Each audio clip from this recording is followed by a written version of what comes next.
share, subscribe. Cause you know we keep it live, yeah.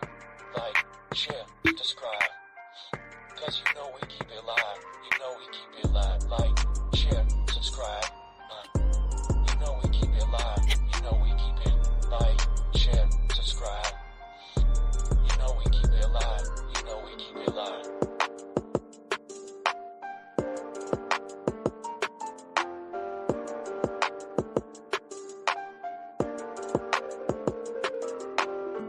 Like, share, subscribe. Cause you know we keep it live, yeah.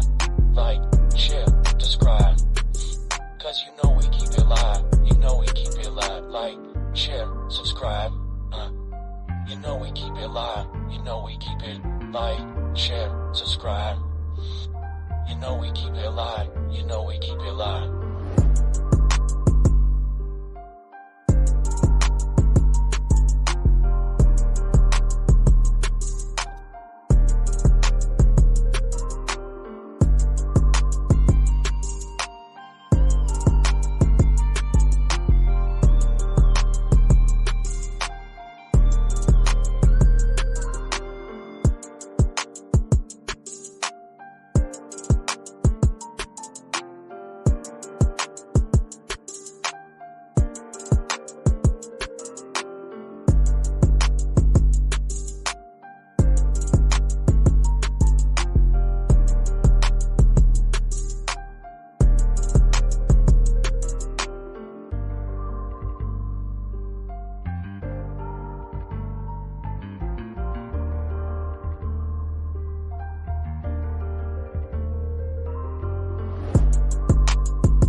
Share, subscribe.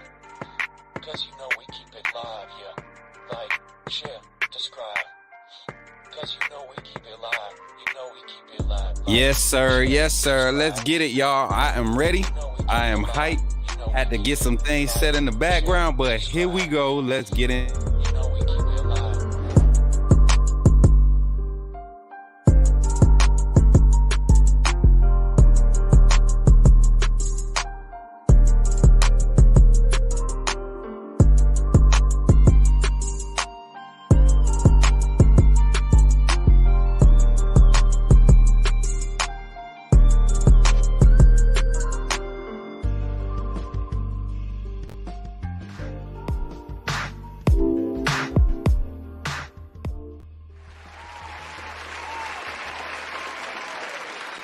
Let's go. Let's go. Let's go. How many of y'all feeling good this morning? It's Friday. We are here. We are here. Welcome in, everybody. Welcome in. It is Friday. What's today's date? June 7th, 2024. Good morning, Zachary. Saying, what's up, Kevin? What's up, man? Roll Tide, man. Welcome in. Welcome in. What's up, Jason? How you feeling? Kimberly, how you feeling? One more day. What is it? One more day, 2 more days to your birthday, Kimberly? 2 more days, Caleb King. Waking up another day older, man. What's good, everybody? Welcome in. Welcome in. Thank y'all for pulling up to the KayT Smook Morning Show. What's up, Brett? How you feeling? I got a surprise for you, my boy. I got some updates to the banner. What's good? Matt Farms, everybody, man. Matt Farms becoming a member. That's what popped the show off. That's what's crazy. My boy became a member again, renewed that membership. Some of y'all members, make sure y'all go ahead and pay attention because it's about that time. Yes, it's been a month already. Golly. The White just remember, listen, one more strong, baby. Yeah, we been doing that thing. The White been a member for a month, man. We celebrating today. Good morning, caller. Everybody is here. The family is here in full effect. I'm excited. We made it to another Friday, man. Y'all know what we do on Fridays, Freestyle Fridays. We kind of just talk everything that's going on in the sports world. But before we get into that, y'all know I have to appreciate each and every one of y'all for becoming a member of this family. And for those who aren't a member of this family, Listen, this is how you become a member of the family. You just got to go and hit that link. You know what? I got a commercial to do all that. So listen, here you go. Here go the commercial. We're going to take everything. Glad you chose to stop by the channel today. Just wanted to give you an opportunity to really become a part of this community here at the KayT Smook Network. We like to call ourselves the AAA family. The AAA stands for authenticity above all. We just want to give you an opportunity to become a part of this community because we're growing and we're doing something special here as a fan base, not just for Alabama, but the fan community as a whole. We're creating an environment where it's safe to be yourself, be authentic, and meet people who share the same passion you share, whether it's for the same team or not. You can do this by becoming a member of the AAA family and earning your birth certificate, as we like to call it. You simply start by just clicking the link provided to you by one of the moderators in the chat, or it'll be pinned to the top of the chat. Click that link. It'll bring you to my homepage. When you get to my homepage, make sure you hit the notification button and turn on all notifications. Understand that there are multiple ways to support the channel, and each level has its perks. You can go through and read each perk. As we continue to grow, new perks will be added to each level. One thing we would like to highlight that all AAA members are greatly appreciated. It does not go unnoticed that you have taken time and hard-earned money to support this channel. Once you join, YouTube is going to ask for some payment information, and make sure you monitor your subscription dates. Also, if you really want to get interactive with the community and find out what's going on, think about joining our Discord family. This is where you can get into all the fan talk of the community, and also there are networking opportunities. Please be mindful that there are rules and that we expect everyone to treat everyone with respect.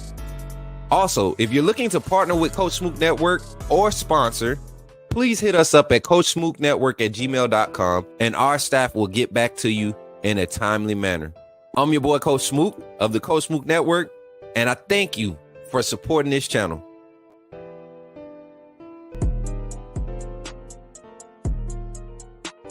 Yes, sir. Thank you all for supporting the channel. I appreciate each and every one of y'all. Well, we got an action-packed show today, man. We got an action-packed show. We got a co-host joining. Y'all heard the announcement yesterday. KayT will be joining the show here in about 30, 45 minutes on the second half. And when she comes on, man, I think y'all gonna like the new vibe. Let me know how my mic sound. I did some adjustments. I think it sounded a little bit more clear and a lot less heavy than it did yesterday. I went back and watched live yesterday. Y'all could have told me I sounded raggedy. I sounded like I was in the closet. But today, we jumping out the closet. Not rest in peace. Hey, alone. Don't live R. Kelly, man. But yeah, we coming out the closet today with the audio, man. But how y'all feeling this morning, man? With my boy Gary Bama for life. Yes, sir. Been a member for a month, man. That's crazy, y'all. We've been doing this for a month already. A month already? That's crazy. Look, Matt Farms, pay your fare, comb your hair. What's up, Car Conversation coming in the building this morning. Good morning, my sister. Everybody pulling up. Caleb King, Dwight, and Davin need to call in today. We need some quality content. Man, listen, we got some stuff lined up. We got some recruit talk coming in at the end of the show. Y'all know my brother Brody Smoot will be calling in. But we also talking some Bama basketball, man. I will be calling my guy Christian Sykes, man, today. We're going to get him on the phone, and he's going to break down some Bama basketball recruiting on the tail end of the show. And then we also, man, the second part of this show, we're going to have the phone call segment open after we talk about some sports news, all the hot topics and things that the co-host KayT talking about. But y'all, do not forget, man, we still got giveaway entries. We still got stuff to give away. So today, we'll have a lucky winner. And yes, I do have to get everybody's stuff out at the same time, y'all. I was pricing everything, and I'm like, man, what's up, man? Y'all remember it used to be like 99 cents to send stuff? Now it's like $12, $15 per item. So I got to be careful where I send. So I'm trying to get everybody's stuff together. We sending out one big package, one load at the same time. And yeah, everybody that won gifts, we got everything pinned up and wrapped up and ready to boxed off and ready to send. Just gonna send it all at the same time. So, and yeah, this is our first one. So it's kind of like we still trying to find the best way and what's most cost efficient and everything so that we can continue to do these giveaways. But you all support is what's going to keep it going. So without further ado, 1 second, y'all. I got to plug something up real quick.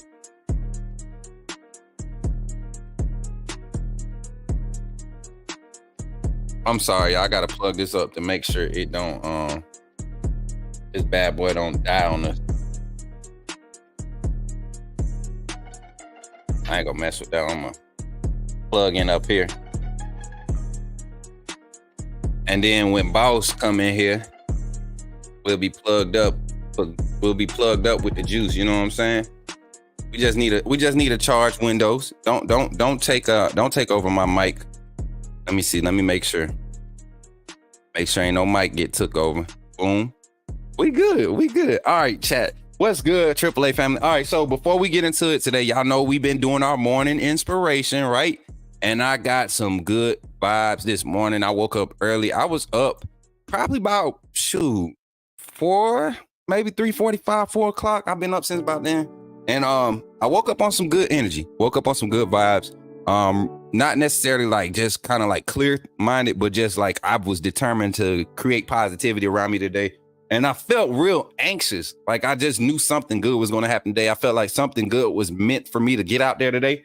So what I did was I went to my internet device, right? After I did my prayers, right? What's up, Gary? I feel you, my boy. Listen, you missed your announcement yesterday, but we're going to get it after we do our morning inspirational moment. But I went to my phone and I went to my Bible app, you know what I'm saying? And I was trying to think of like scriptures that I could remember that would talk about, how to deal with anxiety or how to deal with stress, or calming my spirit or whatever. But I ended up going to Google. I'm telling y'all, it's so much resources out there for motivational speeches and like things that could get you in the right mindset of positivity, right? So I just Googled it, Auntie Janet renewing her membership. Appreciate you. 1 month anniversary. Thank you, Auntie. And listen, but I got into it and I said, let me just go ahead and just see what the Lord has to say. So I stopped looking for something and I kind of just went downstairs, went outside, and I was sitting on the porch and I was just kind of thinking, just clearing my thoughts. And I was just like, man, there's so much out here for me to go and get, right? It's so much opportunity, so many things are just falling in my lap, right? And I was like, God, I don't want to mishandle any of this, I don't want to mishandle any of it. I got a lot of people that's kind of in my corner and they pushing for me to be successful. And in the past, I've dropped the ball, and I've kind of just let people down. And I don't necessarily care to do this for people, but I really feel like this is an assignment, not just for me, but for what we're bringing together as a community. So I dove into, just talking to God and like, man, just kind of calm my spirit. I don't need nothing special. Just calm my spirit. And he took me to a scripture in the Bible's Galatians 6:9.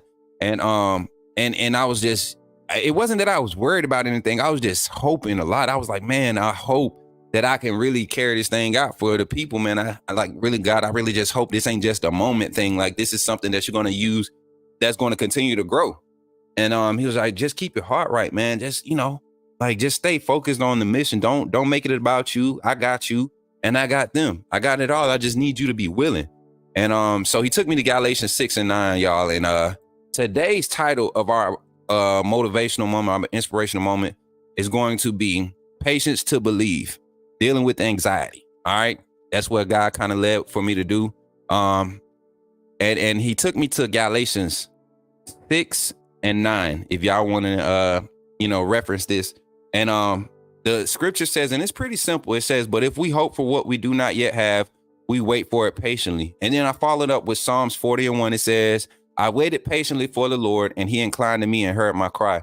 So in that little scripture text, I learned that, the Bible in which I kind of base my foundational beliefs off of and what's been working for me my whole life, when I tap into that thing, it says that if we hope for what we don't yet have. So if you're hoping and you're praying for things, you remember we talked about having that faith and activating that faith in those moments of like, you need something, you really hope that something happens. Well, activating that faith and for things that you don't yet have, you gotta be patient and understand that God is hearing you. He's just waiting for you to get to that point where he needs you to be so you can really appreciate it, right? That's what we want to believe. That's what we're told to believe.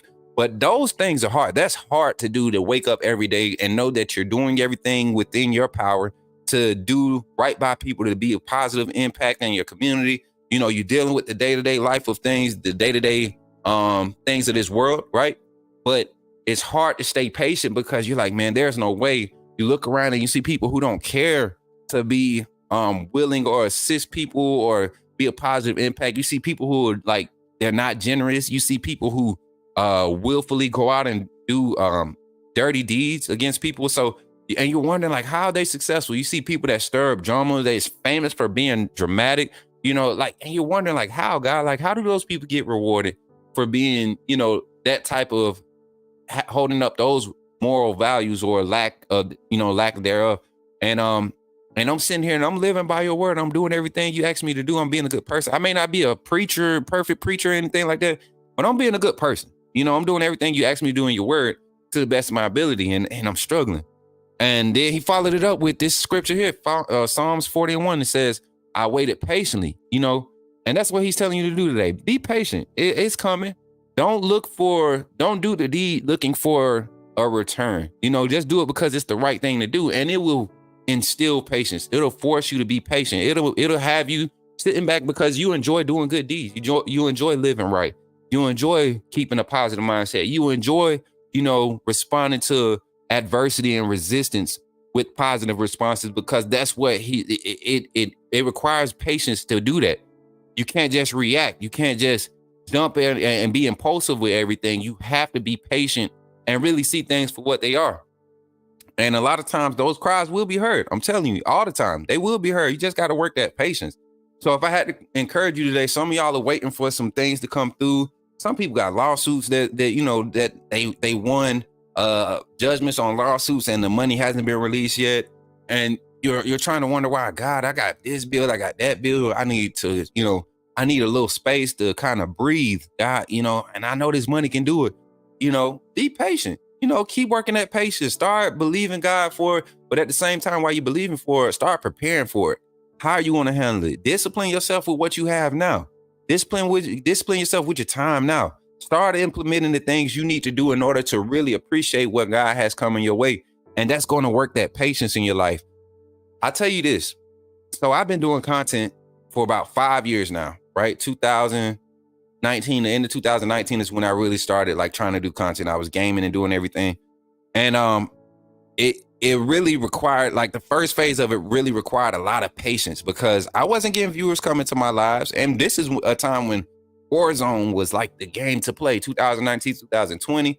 And I was very entertaining on other folks' streams. And it's like, they would know who I am. I get a follow, but nobody was showing up to my lives. And so I stopped doing it for like a month, came back. People was like, man, where'd you go? I was like, I had to take a break. You know, it wasn't working out. Boom. Went a little bit longer, grind a little bit harder. And I just kept tapping out for like 2 years straight, just kept trying to take breaks, you know, go get a real job instead of investing all my time and energy into what, you know, all the gifts that God had poured into me, the entrepreneurship mindset that I've been, you know, raised to have. Like I just kept going to get these dead end jobs, right? And so I finally got to a place where it just became frustrating, but my peace came in my grind. And one day I just said, you know what? I'm going to just keep doing it. Like, I'm going to just find something to do every time I step in front of this camera. And it required me to be patient. A lot of days I get on this camera early in my, you know, content creation. I wouldn't have much to say. I wouldn't have much to do, but my patience would allow me to interact with the people. You get what I'm saying? And so, and look at what it's becoming now. Look at the stages at now. Look at where we were in January. You know, when I first got the Bama football on YouTube, and I didn't know what was going to come from that, you know. And as a matter of fact, before then, October, when I first got over the Bama football on YouTube, it was like a change in my level of patience. I had to work patience with dealing with the whole situation of leaving that situation. I had to work patience with my current situation in my personal life. Like, patience has been my key. Patience has been the key to the things that God has brought me to. And if I just have to keep on waiting for God to do it, man, that's an easy job, man. And it becomes frustrating. Believe me, it becomes frustrating, but patience, man, patience. Get rid of that anxiety. It's going to happen. It's going to happen. If you up again, like I say every day, I'm going to keep saying it. If you're awake now, if you're watching the stream now, you got another opportunity to be patient and watch God work it. Respond the right way. My sister said, go back to that. People are listening. Don't look at the responses. Everyone doesn't always speak up, but you are making an impact. Oh man, I appreciate that, sis. It's not me. And I hope y'all know this, y'all. I don't do this for a clout. Like, this is stuff I wake up motivated. The first person I get in contact with. If you talk to me in the morning, I don't care if I had a bad night, ending of my previous day. I wake up as of late, man, just ready to find an opportunity, you know. And sometimes you run into things and you know something to jumpstart, and then you gotta wait. And if you're not patient and you're anxious, and you say, for instance, in my industry, my line of work, I make contact with a big name person and they say, hit me up, and I hit them up and I don't get that immediate response. I could be over anxious and overzealous and keep, hey, how you doing? Hey, how you doing? Hey, how you? No, I didn't do that. I did what they asked me to do. I hit them up when I felt like it was a good time, and I waited. You know, the whole opportunities that's falling in the lap, man, it's all because of patience. You know, and I'm grateful to God for instilling that value, that virtue in me. And it hasn't been easy. It hasn't been easy, but it's worth it. It's worth it. So if I can encourage you all today, I would encourage you all to, kind of take those scriptures, Galatians 6:9 and Psalms 40:1, and kind of take them with you today. When you're looking for those things to happen, when you're looking for God to move some things around for you, take those scriptures and kind of apply them. And any other scriptures, any other motivational speeches, anything that will teach you that patience is a virtue of success. Patience is a characteristic of success. It's a characteristic of peace. Patience. If you can work patience, a lot of patient people are just peaceful. You notice that? People who can wait, like they get to restaurants and it's a lot of people and they waiting to get seated. People that are patient, they enjoy their time. You never see them rattle. No matter what the circumstance is, those are the type of people that I want to be around. That know how to work that patience. Even if you working on it, treat yourself. Congratulate yourself for working patience. Everybody ain't got it, but we working on it. All right. So with that being said, man, I thank y'all for tuning in for this motivational moment. And I want to thank all my family members, all my AAA members that just renewed their memberships. Listen, y'all made this a day. We celebrating a whole month of Coach Smook Network, man, being actively engaged. Y'all know we didn't have the memberships yet on the first live. So now that you all are hitting that 1 month anniversary, this is huge, man. This is huge. So I appreciate y'all. Marquita, can we scroll through the people that just hit their month mark? I'm gonna give them a little love. Matt Farms just became a member again. Dwight been a member for a month. Yes, sir. Gary Bama for life been a member for a month. Antoine been a member for a month. Longer than that. Kimberly Harmon been a member for a month. Yes, 35 and 2 more days. We're going to celebrate too. We're going to do a quick live. As a matter of fact, we're going to be in a boom boom room for Kim on her birthday, y'all. Let's go. Zach been here for a month, baby. Y'all already know what time it is with Zach, man. Brett been here for a month. Auntie Janet, the voice of the people. The voice of the people. Been a member for a month. My boy Jordan Wright been a member for a month, man. We're going to get together, Jordan. I already peaked game. Me, you, piano, man. We got a couple musicians. You know what I'm saying? Moon Rocker, Nicole, my twin. That's my dog. Go get him. That's her. Hey, Davin Jones been a member for a month. Bino, my senior mod, my sergeant at arms for the community, been a member for a month. And a lot of you been a member for a month. Look, Moon Rocker, I knew you was going to be coming. Hey, and so if you're trying to get those member super chats to go through, all you got to do, all my members, if you're still a consistent member, all you got to do is hit that money sign. It's an option down there. Make sure you select the right one. It says anniversary chat, I think it does.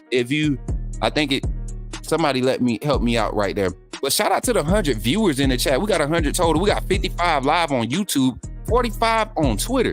If you on Twitter, I'm telling y'all, pull up the YouTube today. The action is here.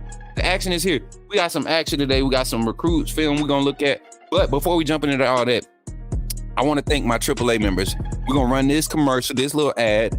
And then we also got another one going to be added to the stream, y'all. Y'all got to understand this is becoming a thing because people want to sponsor. We really working on something. So y'all don't beat me up too much for having all these commercials. This is just practice for the future. You know what I'm saying?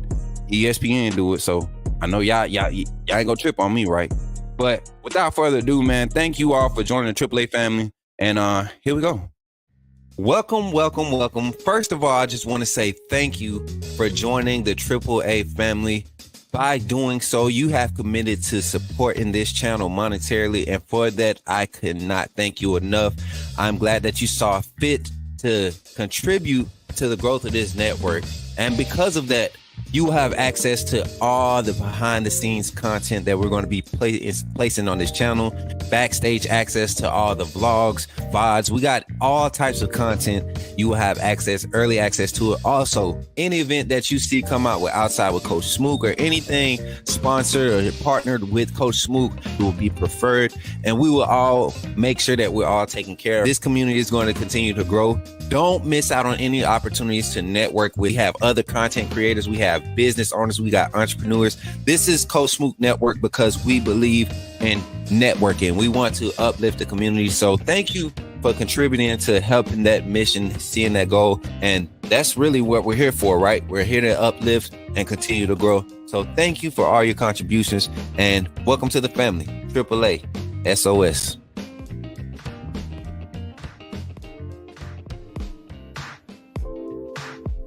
Yeah, it's been updated. Check it out. The new banner, the AAA family banner, showing love to everybody. Can y'all find the new, can y'all tell what's changed? Can y'all see what changed? Let me make sure. Let me square this up because I cut somebody off down there. That's Matt down there. Matt, you see your picture down there, buddy? You see your picture down there, buddy? Brett, you see yourself, buddy? Yeah, you see yourself, buddy? Bino, you see yourself, buddy? Yeah, Marquita, you see yourself, buddy? Man, that's a good looking picture. Those some good looking pictures. Y'all see Kimberly down there? We got Kimberly in there. We got Dwight. Who else we added? We got my guy McKinney up there. We got everybody on there. Everybody that's sitting in pictures, y'all pictures should be up there. Piano Man. We got Gary over there. Our new moderator. Gary, where you at? Put a comment. Put a AAA emoji in the chat, man. Put a AAA emoji in the chat so we can. Everybody can see you. Oh yeah, I see you. I see you up in there. You in there, dog. You in there. That's what I'm talking about. Hey, glad to have everybody on the banner, man. We got it updated. We got some more people that need to send in some. We got a lot more members. This is not all 149 of you that are currently members of this channel. Yes, I said it, 149. We're one away from being at 150. Like, we're really climbing, y'all. We're really climbing. So, AAA fam. Cindy, been a member for a month, man. She said, love you, Smook. Honored to be a part of the AAA family. Love you, my guy. Love you too, Cindy. My big sister / auntie / all that. You know what I'm saying? We just a family, y'all. You know, auntie, my fault. You ain't seen no picture. Where y'all Alabama photos? I need one with you and Uncle Peso on there. I need one. Oh, I'm in the middle. Yeah, JB, you already know. You the one. We gotta have you sitting back, ready to have parents. You know what I'm saying? Yeah, man, your picture, Kimberly, your picture's down at the, girl, you don't see your picture? Kimberly, you don't see your facer, you know what I'm saying? You don't see that picture right there, Kimberly? That's you, next to Antoine. Yeah, gang, we here. What you mean? You know what I'm saying? Cheese. That's what we're gonna do when we get together, y'all. Cheese. You know what I'm saying? I'm so proud I just showed my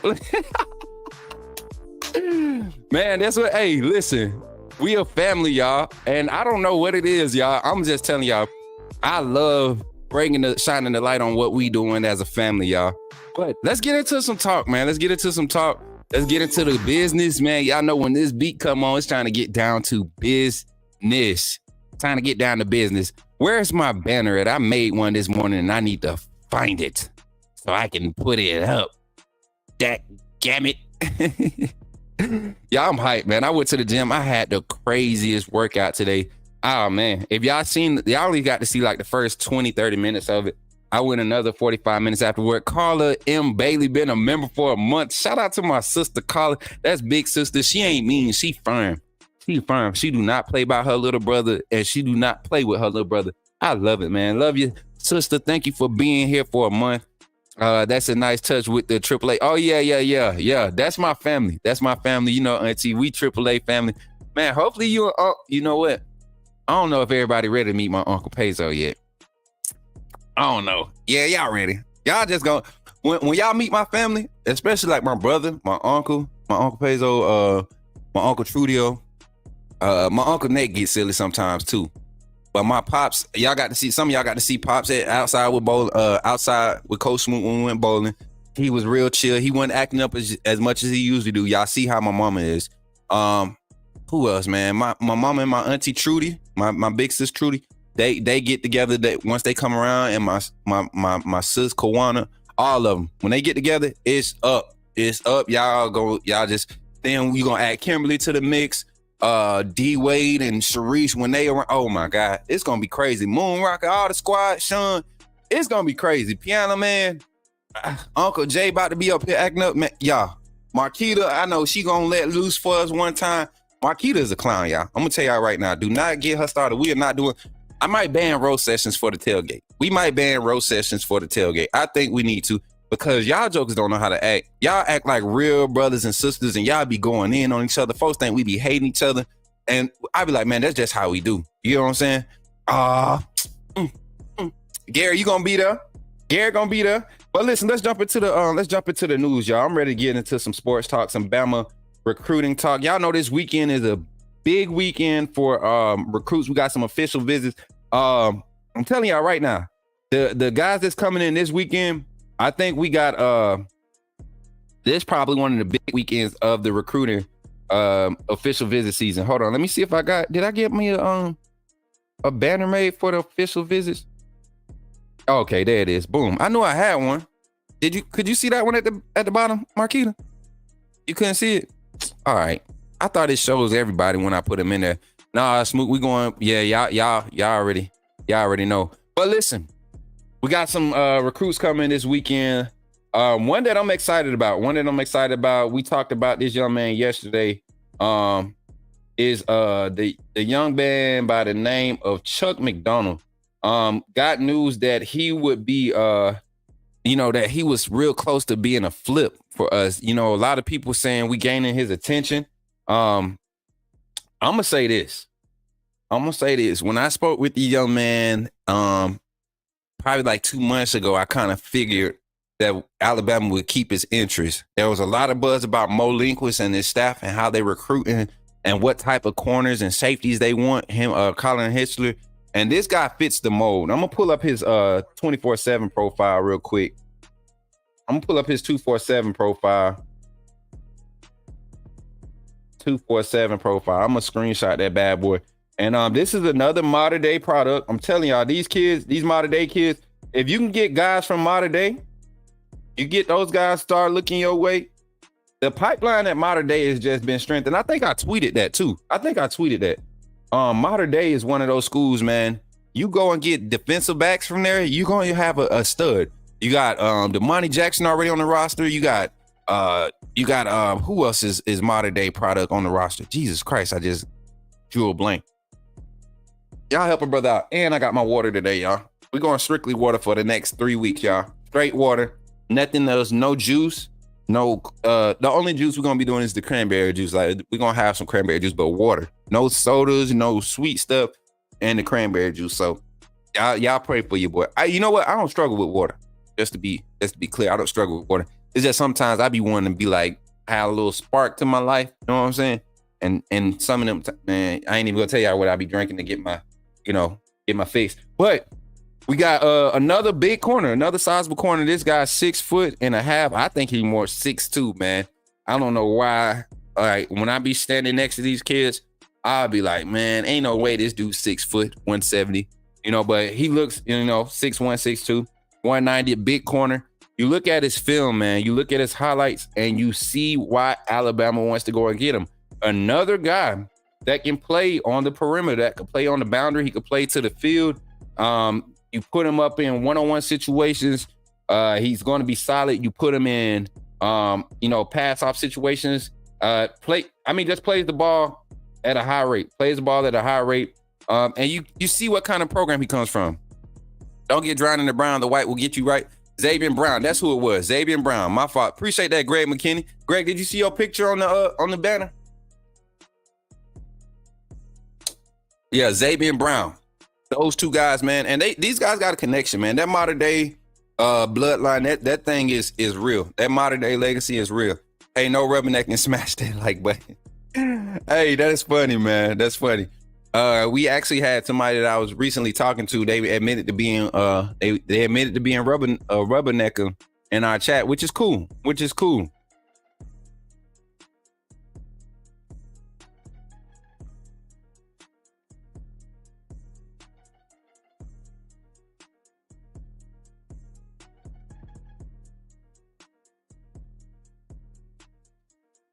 You know what? I think I gave him the wrong time just now. Evan. It'll be 9 y'all time, 11, 10. Okay.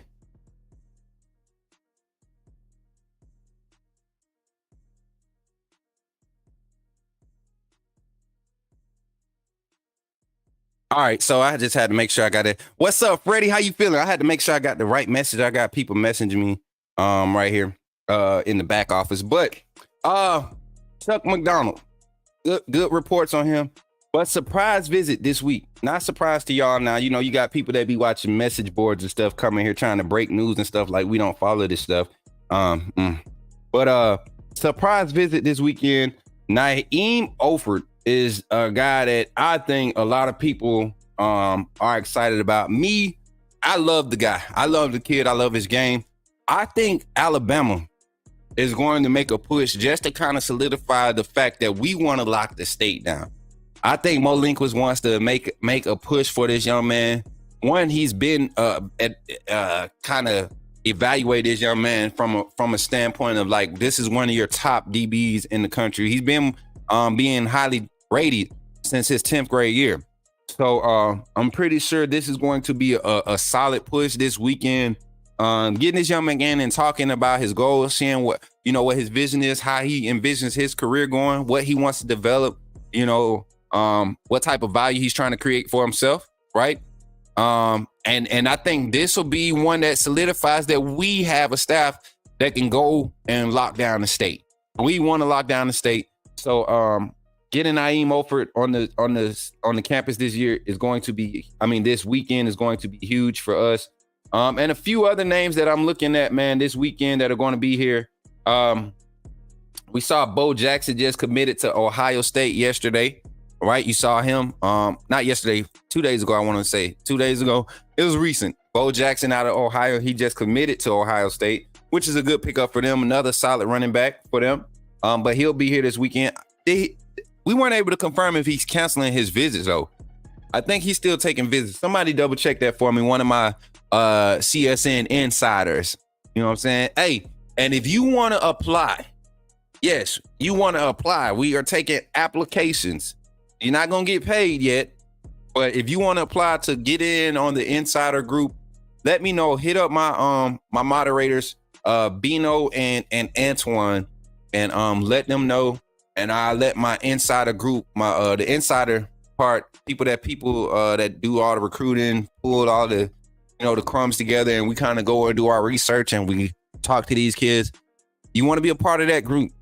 It's not something easy to be a part of, man, because we get privy to a lot of information that is just not for everybody.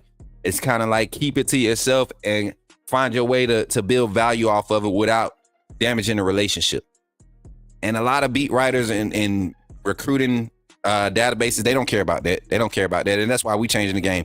But yeah, we got Jaden Harmon, the Rome High School commit, a top 300 linebacker in this class. Duke Johnson is going to be here. Mike Carroll is going to be here. I really think we're about to make a real solid push for Mike Carroll. With Ty Haywood and Mike Carroll both in this class committing, that will be a huge boost to what this class is going to be as far as rankings. And then you got the kid out of Phoenix, Arizona, the safety. And I you know what? Let's talk about that. Y'all see the type of safeties and DBs corners we're getting with this class that the guys, especially the 26 commits, but this 25 class, the guys that we're targeting, these guys are all like big corners, big safeties. I mean, you look at not Naeem Oford, but Chuck McDonald and Dorian Burney, all those guys, those guys are big DBs. And these are juniors and upcoming seniors this year. You know what I'm saying? So you see what this staff wants to do. They want to get big physical guys that can play in space, that can stay in phase, that can get their hands on guys and be physical, that don't mind coming down supporting the run, right? and guys that are rangy, guys that are ball hawks. So I think Drake Kirkpatrick, because of that, Drake Kirkpatrick is probably going to be the next like prototypical DB for what this defense is going to continue to build and structure their skill sets around. Because he fits that mold to a T. I think he's just working on some speed and quickness, agility stuff. But guys that can come up and support the run, Red Morgan, putting a little more weight on him. Jalen Bakwe is an ISO guy. Xavier Brown, Zay Mincy, both of those guys play them on either side of the field. You look at the safety room. You got what's the young man's name? Dang, both of them left, Woodard and Mitchell. But you got Keon Sabb, Malachi Moore, Devontae Smith. You got King Mack. You got what's the other kid? Deshaun Jones. I'm hearing Deshaun Jones can play rover, husky, or boundary. Where does the defense put him? Where's these coaching staff put Deshaun Jones? I think he's probably going to be the guy that really makes an impact this year. He may not start the whole season, but he'll have like a Trey Amos type role from the team last year with more reps. I think it's going to be a lot of rotation in that secondary the first, 4 to 6 weeks. But I think we set up good, y'all. I think we set up good. But the official visits this weekend are going to be lit. I'm telling y'all, Duke Johnson, guys, y'all keep playing with my boy thinking he on these visits actually entertaining these folks. It's respectable to go and have conversations. That shows your value when you can stick to your commitment, but still hear other opportunities, still entertain other opportunities from a respectable standpoint, because these people are really doing their job trying to recruit you, And if you locked in, you locked in. What's up, Travelpreneur Sports in the building? But yeah, that's what we're looking at for the officials this weekend, official visits this weekend. Marquita, I need you to type up a banner for your boy. And I'm gonna say this. Put up Matt still hating. Matt, M-A-T-T, still hating. I don't know if y'all seen it. Y'all. And I'm gonna change this banner. Well, when you get it, put it up. I'm gonna pull this up. I gotta put this up. I gotta pull this up. And I shared a status early this morning. I hate when I be up this late because I scroll on Twitter and I see stuff. I scroll and I see craziness everywhere. I don't know if y'all remember the guy Matt Moscano. He has a YouTube channel, and I think he has a segment on a major network. I'm not sure. Former LSU player, I believe. But let me go. I think it's on Ty Hayes' page. Shout out to Ty Hayes. He gets me riled. He gets me amped up when he shows stuff about this guy. And this is the page. 104.5 ESPN. I'm about to go at my boy. I don't care to play the video. You know what I'm saying? I just want y'all. I want y'all to look at this right here. This dude is probably one of the most delusional podcasters when it comes to covering SEC ball. Let alone speaking on Bama. Like, he be so far left field, right? I'm gonna go ahead and share this tab, and I'm gonna pull it up. Yes, I'm taking shots, y'all. I'm taking shots at Matt Moscano again. This kid is a hater. This dude is a hater. I'm gonna tell y'all, the first thing he said was when Coach Saban retired and all the guys hit the portal and all this, and he made this video saying that the dynasty was over, that Alabama is going to burn, the mighty tide have fallen, all this crap, right? And we turn around and we secure the number 2 ranked class in the recruiting class in 24 because he said we couldn't recruit. Then he said we wouldn't be able to retain a roster, a top 10 roster, a whole bunch of crazy stuff. All our preseason rankings, top 10. I think we're ahead of LSU in all preseason rankings by position, statistically, projections, everything. But we just beat LSU last year, buddy. And this was a struggling team that you lost to. And you go and look at who has the 4th most portal entries in the SEC right now. LSU. That means out of 14 teams, as many as Alabama had, I think they only had 4 or 5 less than what we had. And you look at our roster, we still, on paper, have the better roster. Man, he don't even, you know what, Goof? He's not even as good as Joel Klatt. He doesn't even bring statistics. He doesn't bring facts to his arguments. He's an Alabama hater. He's a bona fide Alabama hater. And he plays this stupid music and this stupid graphic with flames around it's retarded. It's crazy. I'm sorry for saying retarded, but y'all know I'm country, y'all. But it makes no sense. It makes no sense. Now let's get into the facts of this. Alabama goes to LSU this year. Let me pull the schedule up. Alabama goes to LSU. I gotta remember the date. I want to say it's October. Alabama football schedule 2024. Pull it up real quick. It's a graphic. I thought I had a graphic, y'all. Let me see. So Alabama goes to LSU November 9th this season. All right. I want y'all to check this out. Alabama goes to LSU November 9th. We're at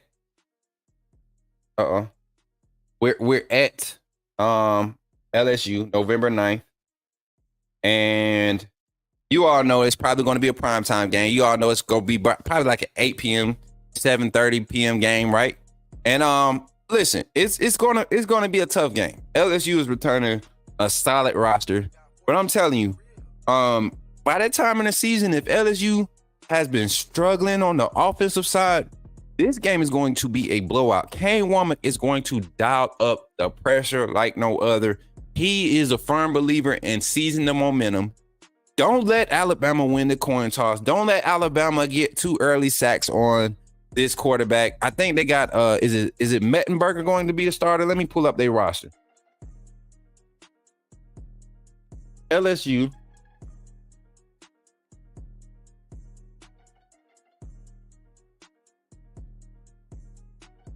Our last. Let's put up our last. Our last usually has some accurate information when it comes to this type of thing. So I'm gonna put you right here, and I'm gonna share you right here. So QB Garrett Nussmeier, I called that man. I said Mettenberger. You know who I was talking about though. Nussmeier, and then AJ Swan. That dude, man, I hate it for them at the quarterback position. But Garrett Nussmeier is a solid game manager. Solid game manager. Decent arm, not the strongest, but he can deliver. You get what I'm saying? He's the new age Brad Johnson. And y'all know who Brad Johnson is for all my football heads. He's a new age Brad Johnson. He's not great, but he's not trash. All right. But yeah, you look at this roster, man, they bring back a lot of experience across their offensive line. They only have the center, the redshirt freshman, but this guy, he's a second year guy in the system. Going to come in with a lot of familiarity, with a lot of senior leadership, veteran leadership around him. So they should be solid up front. But I look at their skill positions. Josh Williams, not scared. Caleb Jackson, not scared. Caden Durham, the freshman, wasn't very highly touted, but looks good on film. Not scared, though. Look at the wide receiver room. You can talk about Xavier Thomas. Get out of here. CJ Daniels might do something this year. Might transition to something special, right? But Kyron Lacey is probably going to be their go-to guy. I just don't see him being elite as the go-to guy. I just don't see it. He'll have a solid year if they are able to develop another 1-2 punch type of year, but I don't see it. Mason Thomas is going to be probably a primary target for this past game with his reliability. So Matt Moscano, you have more to worry about with your offense and what's going on in LSU than to be talking about what's happening at Alabama while we're touting. You lost your Heisman quarterback. You lost your record-breaking receiver duo. You lost the one of the leading statistical running backs in the league from last year. Your defense lost a lot on the defensive side. You lost, I think, 6 starters from your rotation last year. You lost 2 in the portal. Harold Perkins can't do it by himself. So if I was you, Matt, and I'll be doing the response video to his whole crazy little rant. But yeah, this guy is crazy, man. This guy is lost it. I think he needs more of a get this guy like a a fan club membership or something to where he can actually find some information that's reliable and that's realistic, you can't talk to this guy about football when it comes to LSU and Bama. You can't. We literally own Baton Rouge. We literally own Death Valley as a program, especially during the Saban era. At one point, we had won 7 straight in their house. The 2 that we had lost out of that 9-year span were when we played them. I think it was 2011 when we played them in 2011, right? That was 2011 when we went to Death Valley and lost. So that was one loss, and then the most recent one was I can't even remember. I just look at the stat, but they got more to worry about than Alabama. I don't know why they still worried about us. That's a reply to Matt Moscano. Just a little baseline stuff. Dude is crazy. He's talking about we dropped off in recruiting. We currently have the number 4 recruiting class of the class 25. And then he was, you know what? What took the cake with me, he's talking about Alabama flipped a quarterback from SMU. Like, you don't follow any recruiting rankings or anything. We flipped the number 1 quarterback in that class. Juju Lewis is not the number 1 quarterback in that class no more. We got the number 1 player in the state of Texas and the number 1 quarterback in the class of 25. What in the world? What do you mean? Like, because he's a 4-star, but he's going to be a 5-star. I guarantee you he's a 5-star after Alabama. He's just committed to Alabama.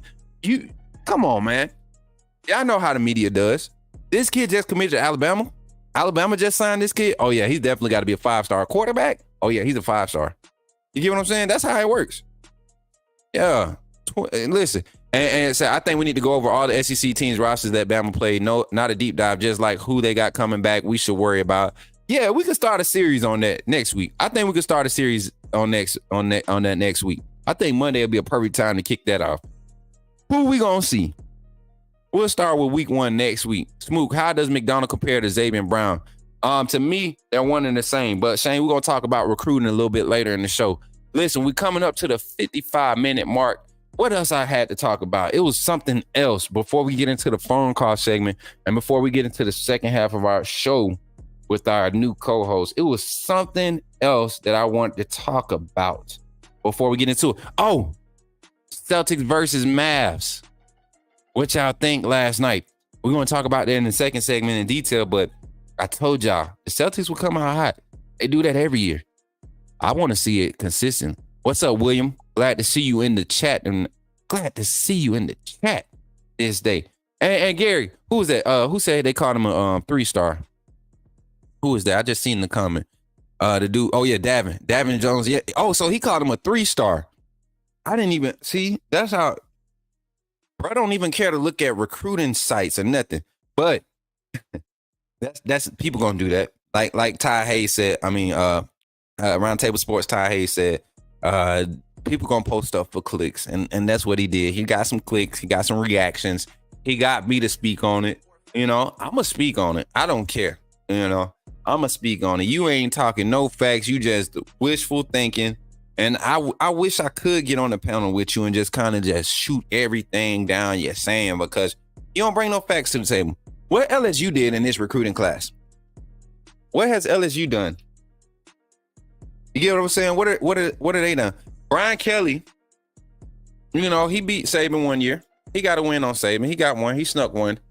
You know, we were struggling that year. Didn't have an offensive coordinator. You know, it is what it is. You got one on us. But you saw what happened last year, and we weren't even, I don't think we were at our best that game. And we still dropped 41 on them boys. You had a Heisman candidate quarterback, you know, and it just got ugly for you. But here we go. 50 hours. Shut up. Anyway, so before we jump into the second half of our segment, y'all, we're going to do a little transition time. I want y'all to fill the chat up. If you have recruits, we're going to be looking at recruits at the end of the show. If you have recruits, I want y'all to put some names.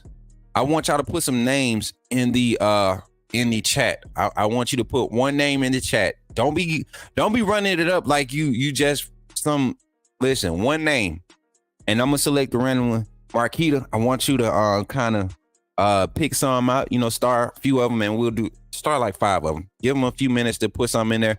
And yes, we're gonna jump on that at the end of the end of the show when we have Brody Smoot on the phone talking some football recruiting. And then we also got basketball talk. We're gonna dive into sports news of the day. But until then, y'all, I'm gonna run these commercials and we're gonna get set up for the second half of the show. Y'all enjoy these commercials. Y'all support. Make sure during these commercials, y'all like and share the stream. If you're on Twitter, come to the YouTube side and dive into the action. Get your comments heard. We're gonna open up the phone lines in the second half of the show. Y'all get to talk to me and KayT on the phone, y'all. It's gonna be a vibe. I'm telling you, I just can't wait. Here you go. Commercial break. Glad you chose to stop by the channel today. Just wanted to give you an opportunity to really become a part of this community here at the KayT Smook Network. We like to call ourselves the AAA family. The AAA stands for authenticity above all. We just want to give you an opportunity to become a part of this community because we're growing and we're doing something special here as a fan base, not just for Alabama, but the fan community as a whole. We're creating an environment where it's safe to be yourself, be authentic, and meet people who share the same passion you share, whether it's for the same team or not. You can do this by becoming a member of the AAA family and earning your birth certificate, as we like to call it. You simply start by just clicking the link provided to you by one of the moderators in the chat, or it'll be pinned to the top of the chat. Click that link. It'll bring you to my homepage. When you get to my homepage, make sure you hit the notification button and turn on all notifications. Understand that there are multiple ways to support the channel, and each level has its perks. You can go through and read each perk. As we continue to grow, new perks will be added to each level. One thing we would like to highlight that all AAA members are greatly appreciated. It does not go unnoticed that you have taken time and hard-earned money to support this channel. Once you join, YouTube is going to ask for some payment information, and make sure you monitor your subscription dates.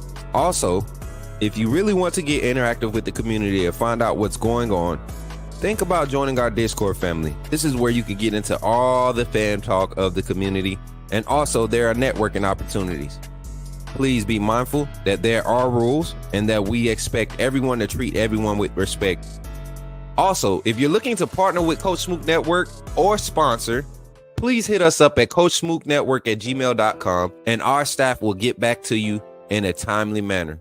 I'm your boy KayT Smook of the KayT Smook Network, and I thank you for supporting this channel.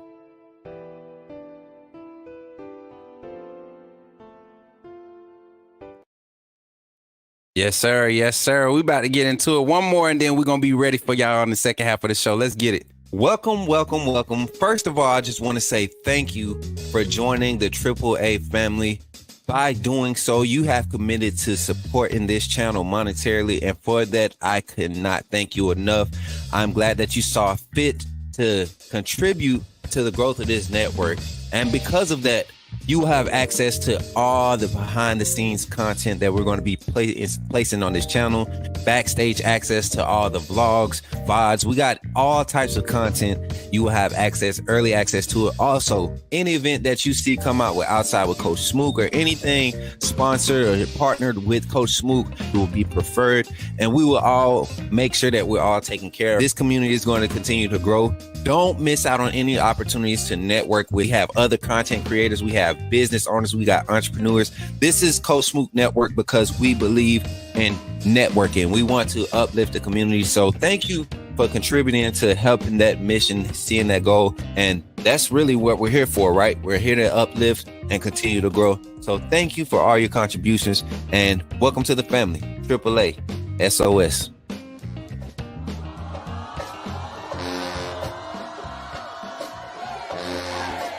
Hey, what's up? What's up? Hey, what's up to the people, KayT? What's up, AAA fam? Let me turn the music down. Let me turn the music down. Hey, so we trying to work a different audio thing right now. I don't know, y'all.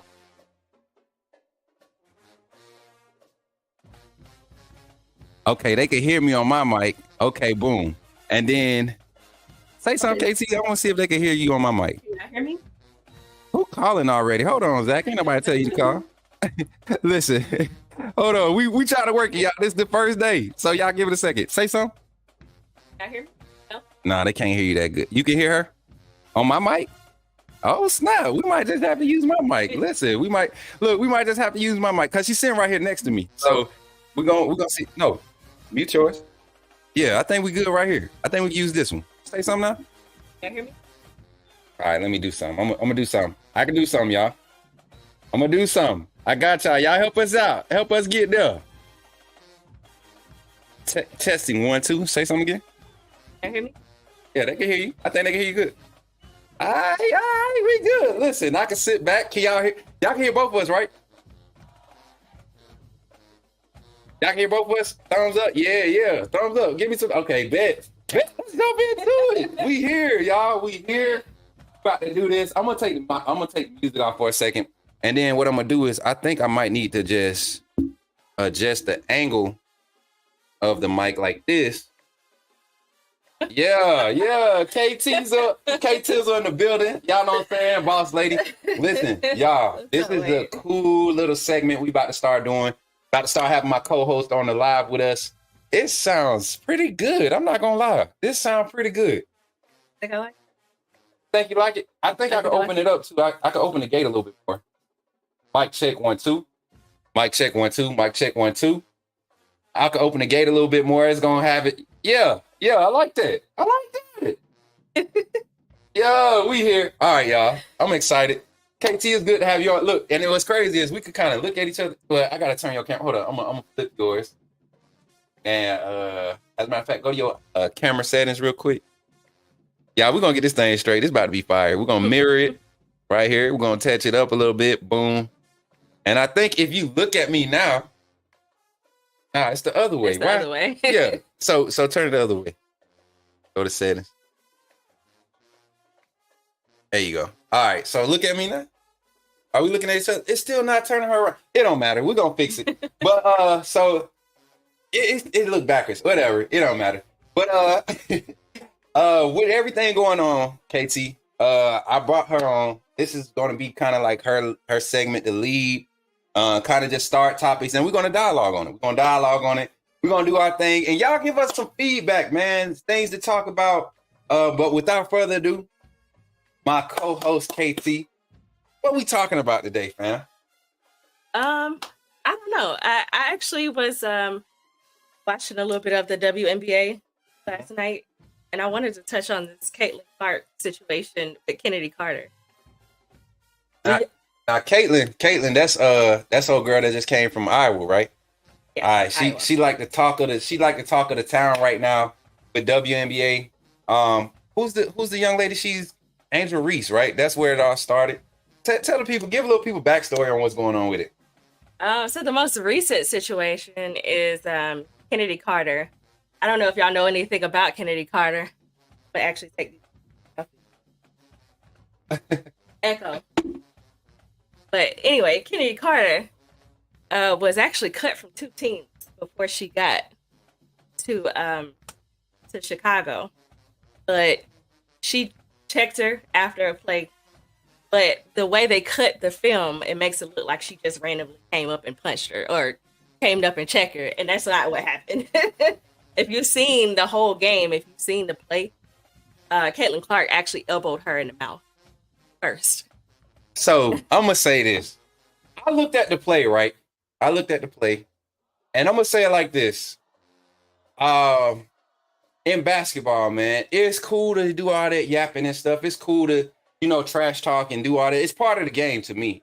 I think that's what makes the competition level get fired up, right? That's kind of what you look for, and it's entertainment. At the end of the day, it's entertainment. With professional athletes. It's a level of entertainment. LeBron, he's an entertainer on the court. Like when they're celebrating, are you even in football, professional sports, you have to be entertaining. But when you go to the point of like taking cheap shots, I don't think Caitlin Clark cheap shot of there. That's just me. And I'm y'all know I'm all for my girl Angel Reese, all that stuff. I'm supporting, but I'm not a Caitlin hater. I just don't think it was a deliberate shot. To me, I mean, it was a rebound. Wasn't it on a rebound? She was trying to go for a rebound. They were tangled up a little bit. I mean, if she hadn't grabbed her arm, it wouldn't have been no need to try to snatch. But I'm a hooper. I know how to get down there in them trenches. So listen, the way and I agree with you. I don't think that it was a deliberate shot. However, I mean, if you're gonna play tough, you're gonna have to play tough. Like you can't be. She's cried every single game she's played. Yeah, that she's part. Been injured, limped off the court on every single game they played. And let's be clear, Indiana is not winning anything. Right. Indiana has only won 2 games this season. So, hey, I mean. And yeah, I do agree with that too. There's a lot of hype around her for what? You know, like people giving her credit for changing the hype in the game and stuff. And where? Like, where have you changed it? Like, what have you done to really impact the game, the female professional level of basketball? I tell you where it's been hyped up at is this the fact that she's been putting up 30 points. That's before now. I guess it's been a little bit unheard of, but Angel Reese is still the double queen. Yeah, every game, and she's a hooper, man. Like, who's been able to stop? What team has been able to slow her down this season? You get what I'm saying? And your girl Asia Wilson, I love her game too. Like, you got 2 players right now in the league that are really buzzing and really doing things, and their teams are winning. They're being competitive, and they're not getting any talk. But why is Caitlin Clark getting all of this hype? And Asia Wilson was also the #1 draft pick, or I think it was 2018 she came in. I mean, and still performing at this level. What, 5 years later now? Almost 6 years now? Like, so why is Caitlin Clark? Ted, what's y'all feels like? Caitlin Clark overhyped? Drama behind Caitlin Clark being pushed because of media attention? Because that's what a lot of people are saying that are on the side of Andrew Reese and Kennedy Clark? Kennedy Carter. People that are on that side, they're kind of just on the same vibe of like, man, why are we hyping this young lady up? I mean, if it happened to Sue Ann Allen, who plays for Minnesota Lynx or somebody that don't get no time, nobody would be talking about it. It'll be a tech, it'll be over with. But because of Caitlin Clark, I mean, she's not going to be the MVP this year. She's not going to lead her team to no WNBA championship. We're not taking anything away from her game, but it's kind of like the our era of Vince Carter. And we can go back to Asia too. Asia is putting up not just career highs, but WNBA highs. Put up 36 points. I'm about to pull up the stats right now. Pull up the stats. And then my other question is, why are we not talking about Cameron Brink? Right. You seen the awards that girl? She brought her team, not just her by herself, but she brought her team Stanford in college, their championship in her freshman year, 2021. Man, Breonna Stewart out here going crazy. #1 draft pick, Cameron Brink. We're not talking about her. Why is she not the face of the WNBA? Tell you, it's all media agenda. The next hot wave. And that's why we talk about it all the time. I'm one that's going to go against the grain. I'm going to look for quality. I'm not looking for hype. I'm looking for quality. I see players like man, let me show you. I'm about to pull these stats up. Breonna Stewart has averaged 33 minutes a game, right? And she's averaging 19 points, 3-point attempts. She one of the highest 3-point percentage in the league right now. You see her free throw percentage is one of the highest in the league. I mean, she's got MVP numbers for what the WNBA expects, and nobody's talking about her. And their team is winning. You know what I'm saying? And I agree with that, Shane. Shane just said that Clark is a good shooter, but that's all she does. That's right. Like, yeah, she's putting up 30 points a game, but she's also turning the ball over just as much. So. Well, yeah, so to be fair, though, in that situation, I don't think the shot was deliberate. I do think it was warranted an explanation, though. You know what I'm saying? Like, I don't think Carter should have cheap shot her. If you gonna check her, get in her face and do it. You know what I'm saying? Like, that's what we do. You cheap shot me, I'm not coming to push you in the back. I'm coming to your face, you know, especially on the court. I agree. And like I said, I think I mentioned this earlier, but Kennedy Carter's been cut twice. She got cut from the Atlanta Dream. Also cut from, I think, the LA Spark. Mm-hmm. For the same thing, conduct. So this. I messed up your camera. Yeah. Look. You turning my camera. No, it look like But yeah, so it's one of those things where you kind of see both sides involved in the incident, but you also try to figure out why in the world is Caitlin Clark getting so much energy. What else we gonna talk about? Got WNBA. We had the NBA Finals. Game 1 was last night. Man, talk about it because you was talking mad trash. She was talking mad trash. What's up, Pops? Pops is in the What's chat. up, Pops? But what you got to take? You saw the game 1. What was your prediction? First, tell everybody what your prediction was. My prediction is still Dallas in 6. And what happened last night? Last night was yeah, it was interesting. Yeah, and I said it, but I still got Dallas in 5. I'm gonna tell you why. This is what the Celtics do. This is first game of the series, and I think the Dallas Mavericks approached the game with the expectation of trying to come out of this 2-game at a waste point with at least 1 win. That's the strategic standpoint. It's worked in history. I think 88% of teams who still won in the first 2 games, they end up winning the NBA championship. I think that was a statistic thrown out there. But and they had home court advantage, so I mean, it's the Celtics too. You know, Boston is going to show up for their teams, right? Boston, and if you watched that game last night, those fans were going crazy the whole game from start to finish. I mean, it was never really a competitive game, but I don't feel like Dallas was trying as much as they did in the last series. They did lag a lot, and Boston does, like you said, really well in these series like this, especially when they're at home. They have their fan base, and their fans are wild. Like, if you ever want to see a real fan base, go to Boston. I'm telling you, they're on the floor, they're on their feet almost the entire game. They real fans. I'm gonna pull the stats from last night real quick because I think I should have did some prize picks last night. I should have did some prize picks because some of these individual stats. Let me see. It just wasn't even a close game last night. Exactly. Yeah, at no point was it really close. I'm gonna pull Dallas. Let's talk Dallas side since I have them winning in 5. I'm gonna pull their stats up first, and let's go here. All right, PJ Washington. This is when you know it's funny. So PJ Washington came in playing a solid game. Let me see if I can pull the graphic. Boom, we up. So leading scorer, of course, Luka Doncic. Like I said, y'all see what happened with Kyrie Irving. When have we seen Kyrie Irving drop less than 20 in this playoff? The whole playoffs. I think Kyrie is averaging 23 during the playoffs right now. So to see him only drop 12, right? You know that's not normal. But PJ Washington is their third highest scorer. Jones wasn't active on the boards like he usually is. I mean, look at the rebound difference. You had Luka leading in rebounds. No, that's not a normal Dallas. That's not normal Dallas. Let me go back. Got the schedule up. That's not normal Dallas production. That's not what Dallas does. Right. He's a shooter. Exactly. And then look at no help from the bench, y'all. No help from the bench. Total points off the bench 13. Look, Luka only went 12 for 26. Wait, I got the wrong stat up. That's not total points. Let me see. Post total points on the. You got 13, 16, 18, 20. 20 points from your bench. What you gonna do with 20 points from your bench against? Nothing. And it showed. It hurt them badly. It showed. It hurt them badly. And you look at Boston. Let me get the screenshot of Boston's stats right here.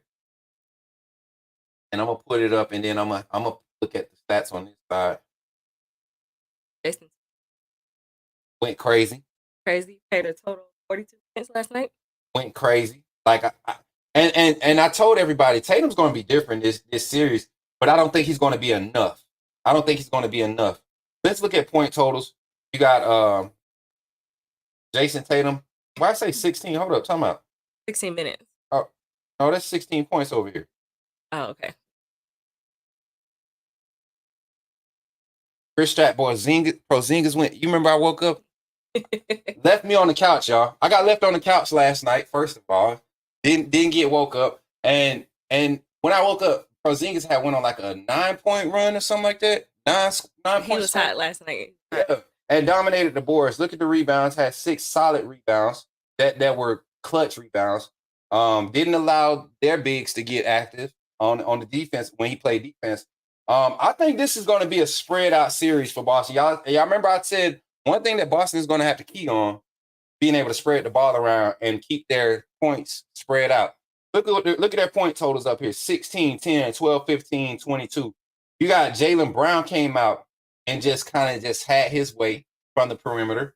Drew Holiday always giving you solid minutes with his veteran leadership. Al Horford, like 60 years in the league right now. Horford played on that 08 NCAA national championship team with Florida. He played on them with Joakim Noah and all those guys. Beasley, was it Michael Beal? What's his name? Bradley Beal. I said Michael. But Bradley Beal, he played on all them. Jason Tatum came in, solid 16. And for the stretch, he went crazy. That's why I thought when I looked at the points, it was just like I think the third quarter, second quarter, it's like he just went crazy for a stretch. But Boston took it away. Strong game win. So for all my people that's on the Boston bandwagon, do not be disappointed. Game 2. Because you will be disappointed. Where are they? Game 2. They still in Boston. Still in Boston. Yeah, but I'm telling you, this is a Dallas team. When they play defense, you can tell when they're locked in on defense. They're going to take that film session. They're going to take that practice session, and they're going to come back with some adjustments. I guarantee you one thing. Jaylen Brown and Luka will be on Jaylen Brown. I think Jones is going to take the Tatum assignment next game. I agree with that. I really do. I think you kind of put Jones out there. He's a hustle guy, not a guard, not a wing player. You know, he's more of like a stretch 4 type feel. But I think his length will give Tatum some serious problems. KayT, Bama football. This is what people want to hear about. Wait a minute. Hold on. I have one more topic. What's up? Go ahead. So, Texas, Oklahoma last night. Softball. Oh, you know I was softball girly. Let's talk about it. Let's talk about it, because I called something last night before the game kicked off, and I was right. I knew it was happening. I'm so glad Texas lost. You get what I'm saying? I don't care what it is. Horns down. I don't care who they playing. Texas, to me, well, now that they're in the SEC, they kind of get a little bit more respect. But I've always disliked Texas because they was in the Big 12. They've never done it in like a competitive conference on any level, like basketball or football. You know, Kevin Durant was the last thing for basketball with Texas. So, but since then, you know, basketball or football, they've never, and they always get tight. What's your take on that softball game, though? I mean, they made history last night. 4 in a row. It was impressive. I mean, the way the girls moved their bats, the defense from both teams. Both teams had incredible defense. They were playing the field very well. Eyes were everywhere on the ball. And I mean, the way they switched out pitchers and were able to just keep the momentum going in the game. And it got really close in I think it was the top of the 7th. Yeah. It was crazy. 5-4. Texas got close, and Oklahoma had last bat. They rounded it up 8-4.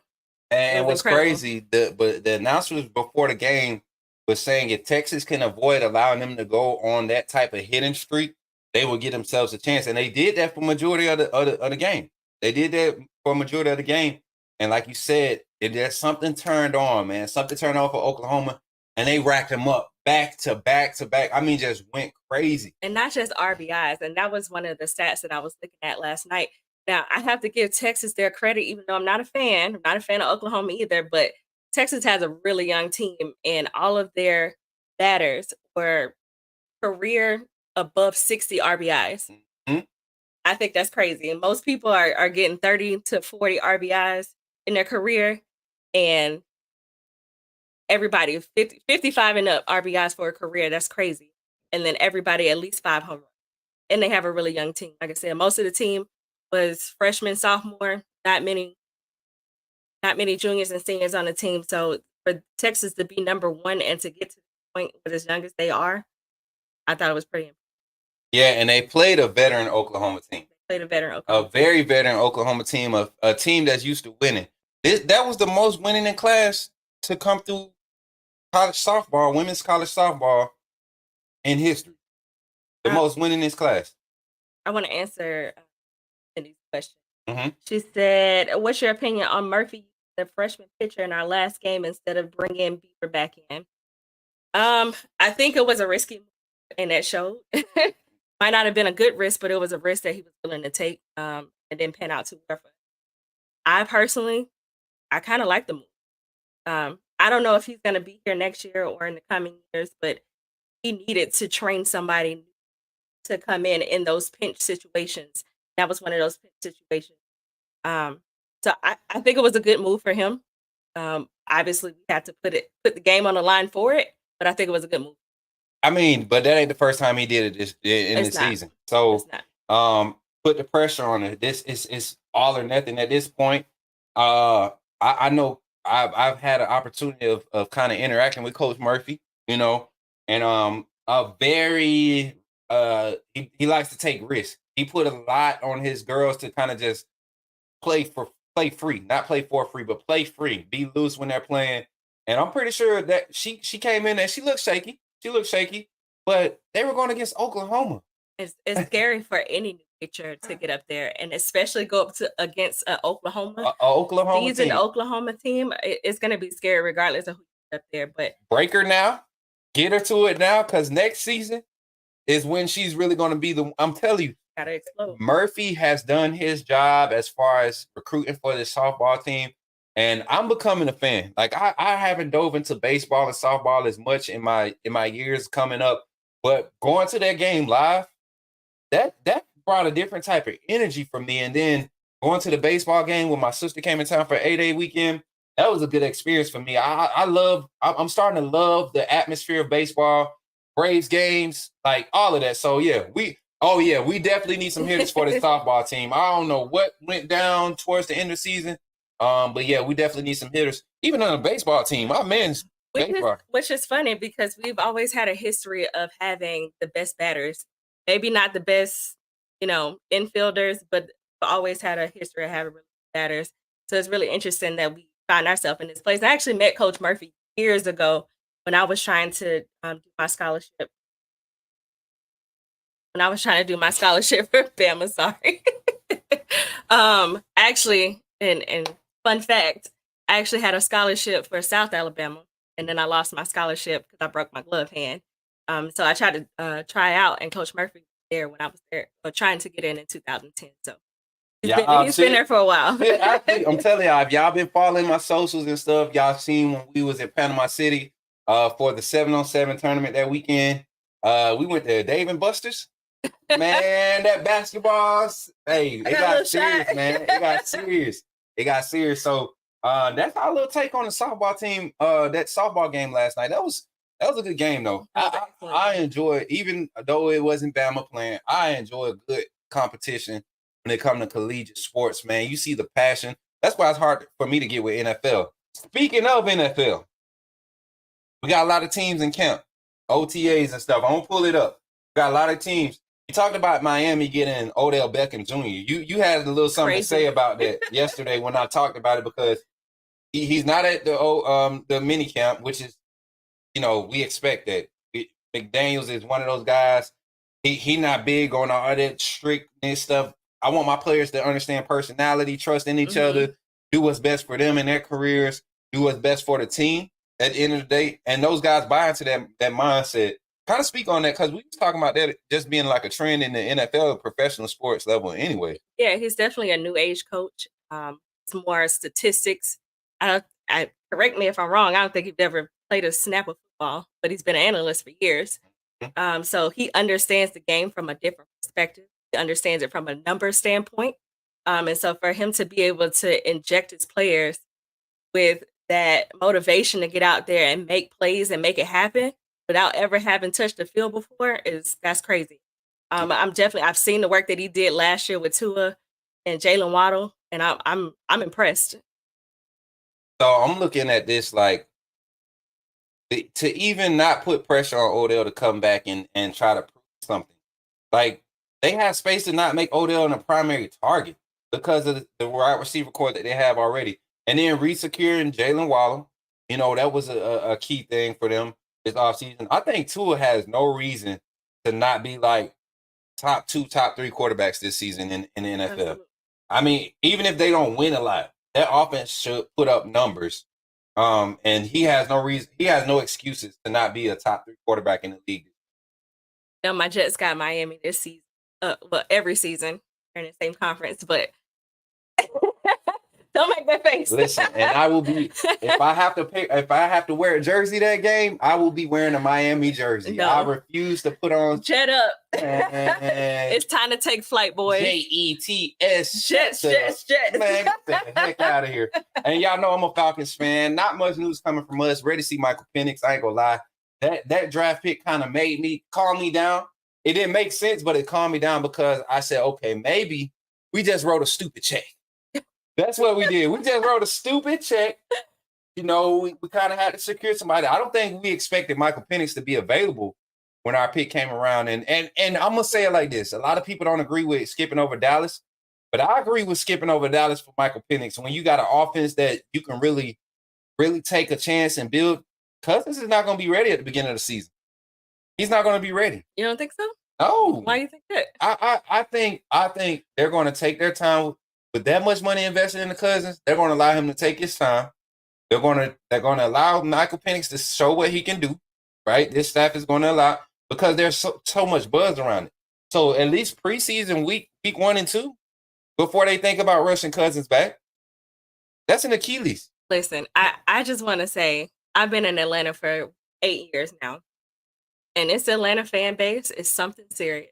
Yeah, and they're right up there with Boston. And Kirk Cousins got 3.5 games to get it together, or it's gonna be all right. They're not gonna be happy if they don't see the type of plays that they want to see. You will hear from Atlanta fan base, and that is a fact. And the fact is, it's not that Kirk Cousins is trash. I don't think he's trash. I just don't think he's worth $150 million. It's crazy. 100 and I would never agree with that. Never. For Kirk Cousins, and we had like a young and possible, like, could be turning the corner Justin Fields available. You had Lamar Jackson on the market doing his thing. Mm-hmm. You had, let's go get Colin Kaepernick or Cam Newton. You know what I'm saying? Kirk Cousins. That is crazy. Who else was on the market? Russell Wilson? Come on. Hey, Brett said, hey, Brett, you and me, that joker got to practice. He got to practice for me. I told you. He got to practice for me because, hey, listen, Jason, you right there with me. He better be ready because I'm a Falcons fan. We literally slept. We're cursed because of what we did to Michael Vick. Until Atlanta do right by Michael Vick, our football team ain't gonna never see no success. Ever. Facts. They got my boy Jace McClellan on the squad, man. I'm excited to see that. Yeah, he recovering real good from his surgery and everything. So I think it's gonna be cool for him. First year. I think I feel like they real big on adding him. They got him late. Was it 5th round? I thought he went 6th. 6th round? Was it 6th round? I think 6th. Yeah, 6th round, 5th round. I can't remember, y'all. But they picked him up. I think he's got a great opportunity to make the roster. They're not in the free agent market looking for running backs, but that always changes with NFL. You can go through this preseason, not ever getting a look as a free agent, then week 1, they come and talking to you. So, and those rounds mean absolutely nothing. But Tom Brady, prime example. But Tom Brady went 6th round, 5th, 6th round, something like that. Nothing. Those rounds mean absolutely nothing. It's about what's being done in those camps. It's about what's being done in the off season. So I have all the faith in the world that Jace will show up and show out, and I think absolutely gonna be able to see this field.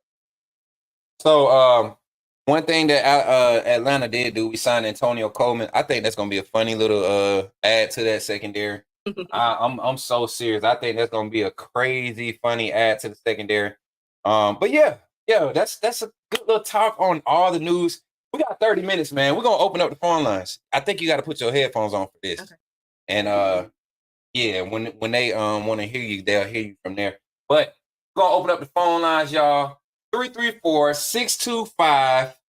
You're gonna be on the line with myself and KayT, boss lady, co-host, manager of Coach Smook Network and the brand, y'all. Marquita in the back doing her thing too. She over there so excited. Don't forget to start scrolling. I know y'all got this girl power vibe going right now.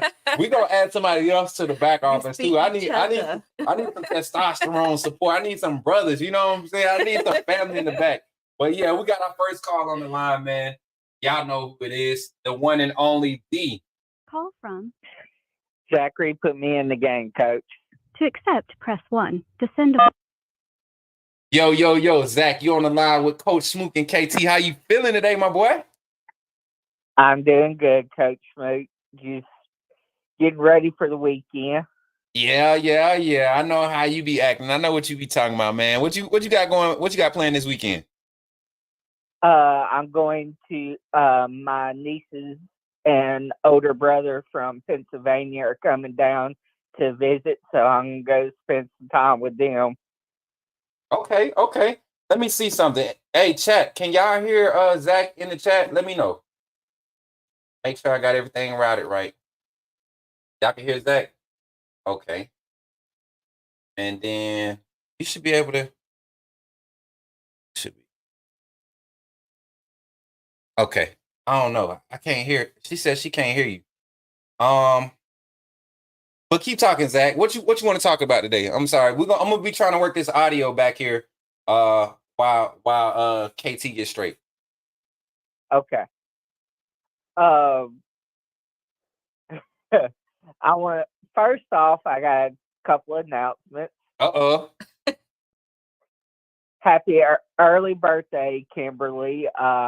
Hope you have a great birthday. I'll be busy and won't be able to wish you a happy birthday on your birthday. So I just wanted to take a moment to wish you happy birthday. And second, congratulations to the Oklahoma Sooners softball team for making history and winning their 4th straight national championship. Look at you. Look at you being sweet to the Sooners. I didn't want to cheer for Oklahoma, but they was playing Texas, so I had to cheer for them. Horns down. Look, Zach. Look, Zach. I can't stand them doggone Texas Longhorns, man. I can't either, especially after what happened last season. I cannot. They did our girls, and see, our girls played a tough game last year. They just, like I said, Oklahoma, man. Whatever they putting in the water over there is working. Whatever they putting in the water is working. Yeah, actually, the only downside to the season is they had as many losses this season as they had in the last 3 years. That's crazy. Yeah, that's crazy. I look at Oklahoma. I look at Oklahoma softball like the UConn basketball was for so many years in WNBA. I mean NCAA women. Yeah. Yes. With Diana Taurasi and all of them. Yeah, they did. I think they went like 8 or 9 years. Yeah. But yeah, man, Zach, we're trying to get KayT in so you can ask both of us questions. We trying another way. I think it's gonna work this way too. I think it'll work that way too. But yeah, Zach, go ahead, man. What else, man? We talked some NFL. We talked about some recruits coming this weekend. What you remember? I remember you asking about Naeem Oford a couple weeks ago. You think all right, let me go solo. But you think we got a good chance with Naeem Oford out of Birmingham?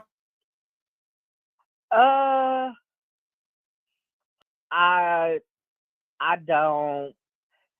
From what I'm hearing, he's a pretty strong commit to Ohio State, which kind of sucks that he has to go to Ohio State, of all teams, because, they stole Caleb Downs from us. But if we can get that flip, that would upset them Ohio State people, and that'd be a win for us. And I could kind of, trash talk my family up there, because I have family that live in Ohio that are Ohio State fans. So it'd be nice to be able to trash talk them a little bit. That's what's up, man. And then we got the Chuck McDonald kid. Chuck McDonald out of Mater Dei. Yeah. That dude is a dog, man. What you think? This secondary is starting to shape up in recruiting. Oh yes. We got some dudes that's we're trying to recruit. I mean, we got some dogs in there now, and then the next class is going to be even scarier to me. Now whether it pans out on the field or not is yet to be seen, but because I'm optimistic, but I'm also a realist as a fan. I'm the type, I have to see it to believe it, but I want to believe it, but I have to see it to believe it.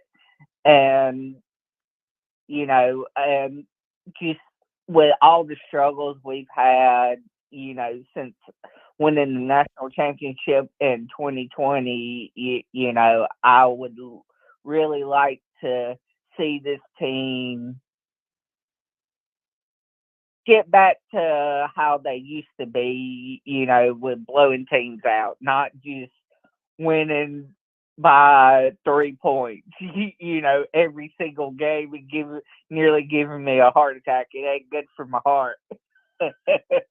Bet that. So I think we got the audio fixed. Zach, KT, say something, see if he can hear you. Zach, can you hear me? I can hear you, KT. Okay, and you can hear him? I can hear him. Oh, we locked in, y'all. We up. So here we go. Now let's crank this thing up a little bit. Zach, we was talking about me and KT. Let's talk Bama football now. Let's talk Bama football. We've been diving into our records, all of this stuff. I think me and KT probably disagree on one thing, and I think numbers. I think it's a number thing. I'm on the side of Jalen Miro not being so crazy pass numbers. She feel like he about to break some records. What's your take on it, Zach? Like, do you feel like is Jalen Miro 3,800 plus?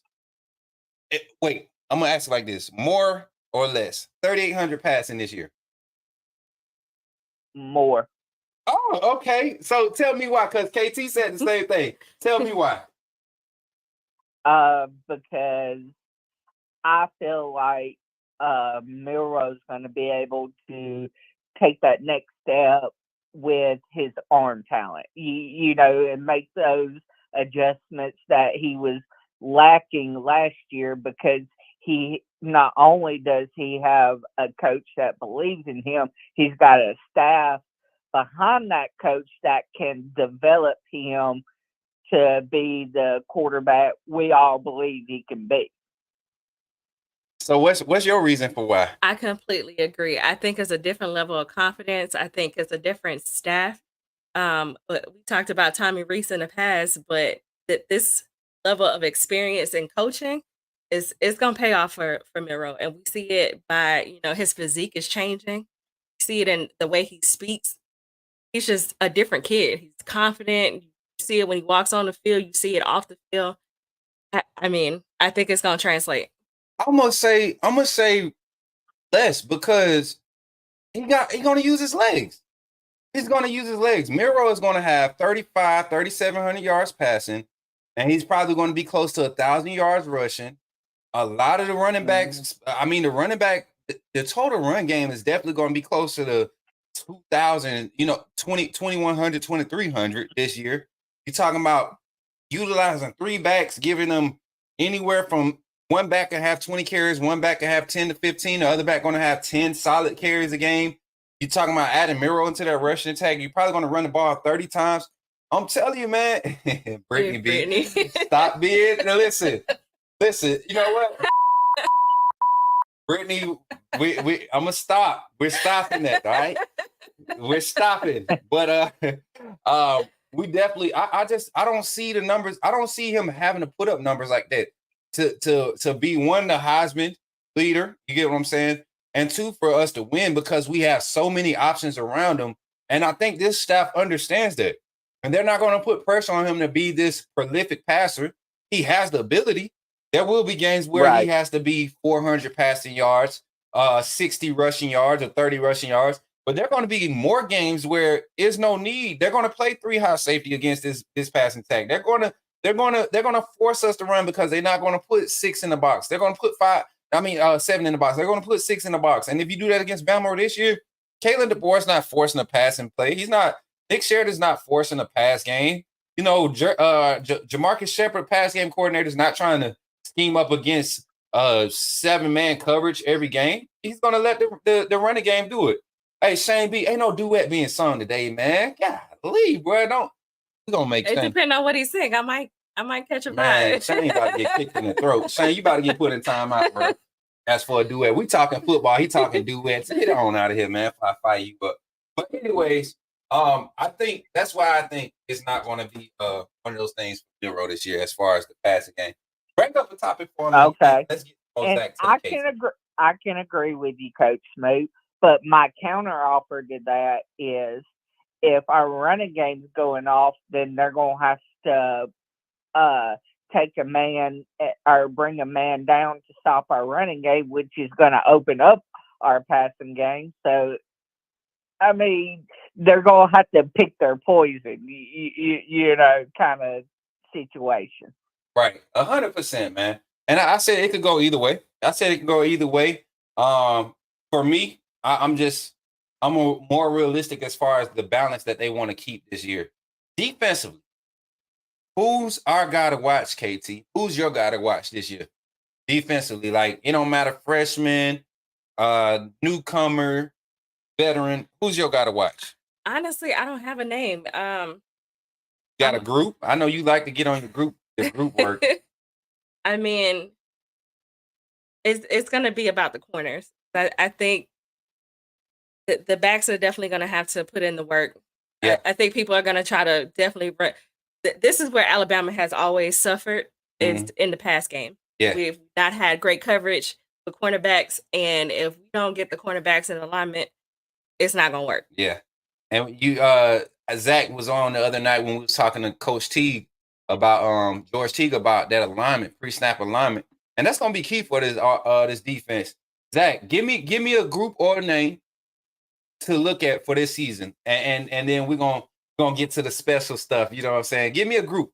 K-Spray said Jahad Campbell. I see they said Jahad Campbell as a breakout star. I see 2 Jahads.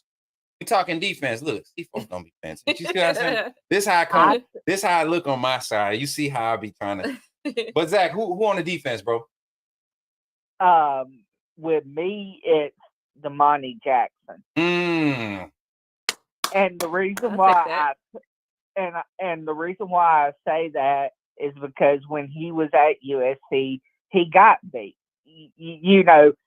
And yes, maybe it was the style of defense that they called there that put him in bad situations, but still he got beat. So until he can prove that he can be that lockdown defender, I have to go off based off past work.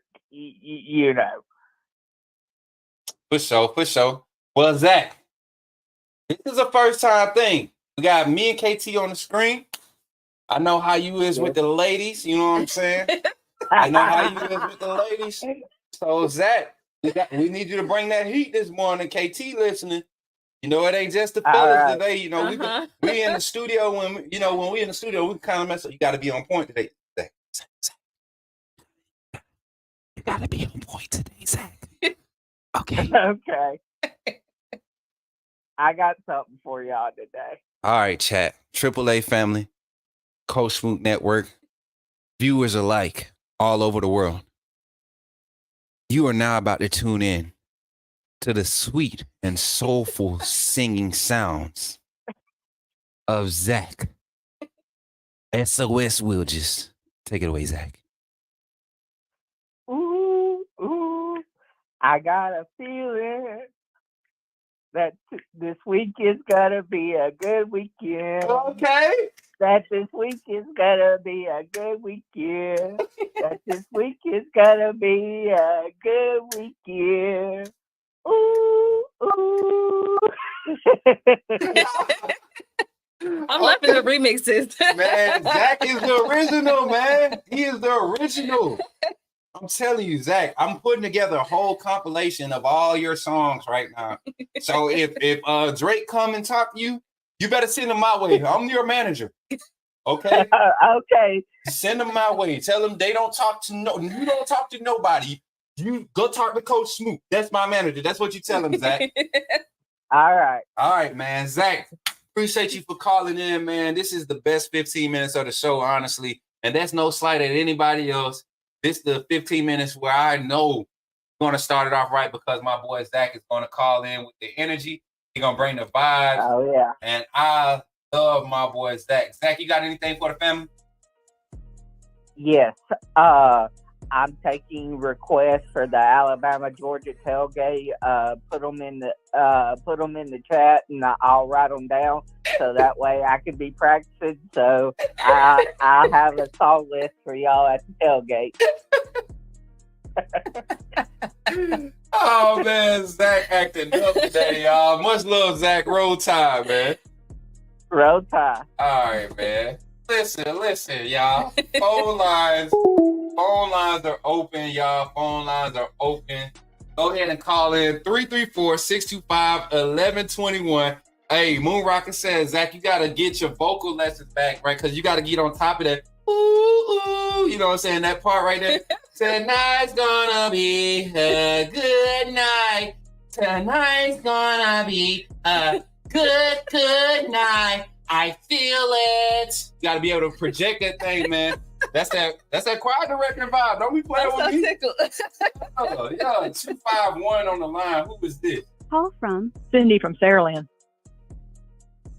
to accept, press 1. To send a voicemail, press 2. Oh, I put on the spot. I was trying to put on the spot. Listen, yeah. Cindy, you're on the line with Coach Smook and KayT. How you feeling this morning, sis? I'm good. Hey, KayT. Hey, Cindy. What's going on, my sis? You looking good, girl. Thank you. That would be thanks to that Mexican sun. I'm still very much tan. Man, I was so jealous. I was wanting to be down there with you. Oh my God, I did not want to come back. Cindy, I'm on the show still. I'm give you props, Smook. I'm just saying, I didn't know if you, I couldn't remember if I had slid off the camera or not. Let me get my little 15 seconds of fame. You know, I've been waiting for Cindy to acknowledge me because that's Cindy. That's Cindy. I'm not gonna lie, I got a little jealous just now. He's my nephew. But we got to give the girls props first. I know. I I ain't hating. I'm glad we bringing this energy to the Coach Network. I think this is gonna be something that we look forward to doing. Y'all know KayT work full time. She's not gonna be full time content creation. So for days where we can't have KayT, we're gonna need some guest co-hosts. We're gonna need some guest co-hosts to represent. And y'all get to see kind of like the first blueprint of what it's doing. Cindy, what's on your mind today? Talk to us. Oh, I enjoyed the softball talk for one thing. I used to play, and I was going to tell you, Murphy is doing a good job. Everybody's all over him. I kind of questioned that last move where we were talking about that he replaced the pitcher. I kind of thought he should have brought Beaver back in, but it is what it is. And he got a big home run hitter from the portal. She had almost like a 350 average. She's a sophomore.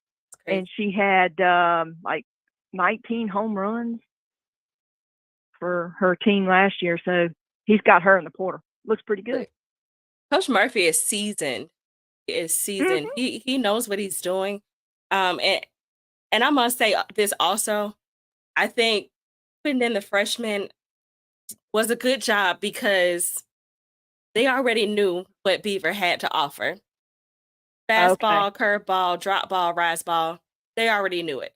So he was just trying to bring in something where they had no idea what this girl was going to pitch like, her speed, her changeup. It was a good call to me. It's just that Beaver is reliable and Beaver's who we know. Well, I mean, if he was going to do that, I wonder why he didn't bring in the other girl, the senior. True. Torrance. What's the young girl's name that he brought in? She's a freshman, right? A true freshman, right? Johnson, I think.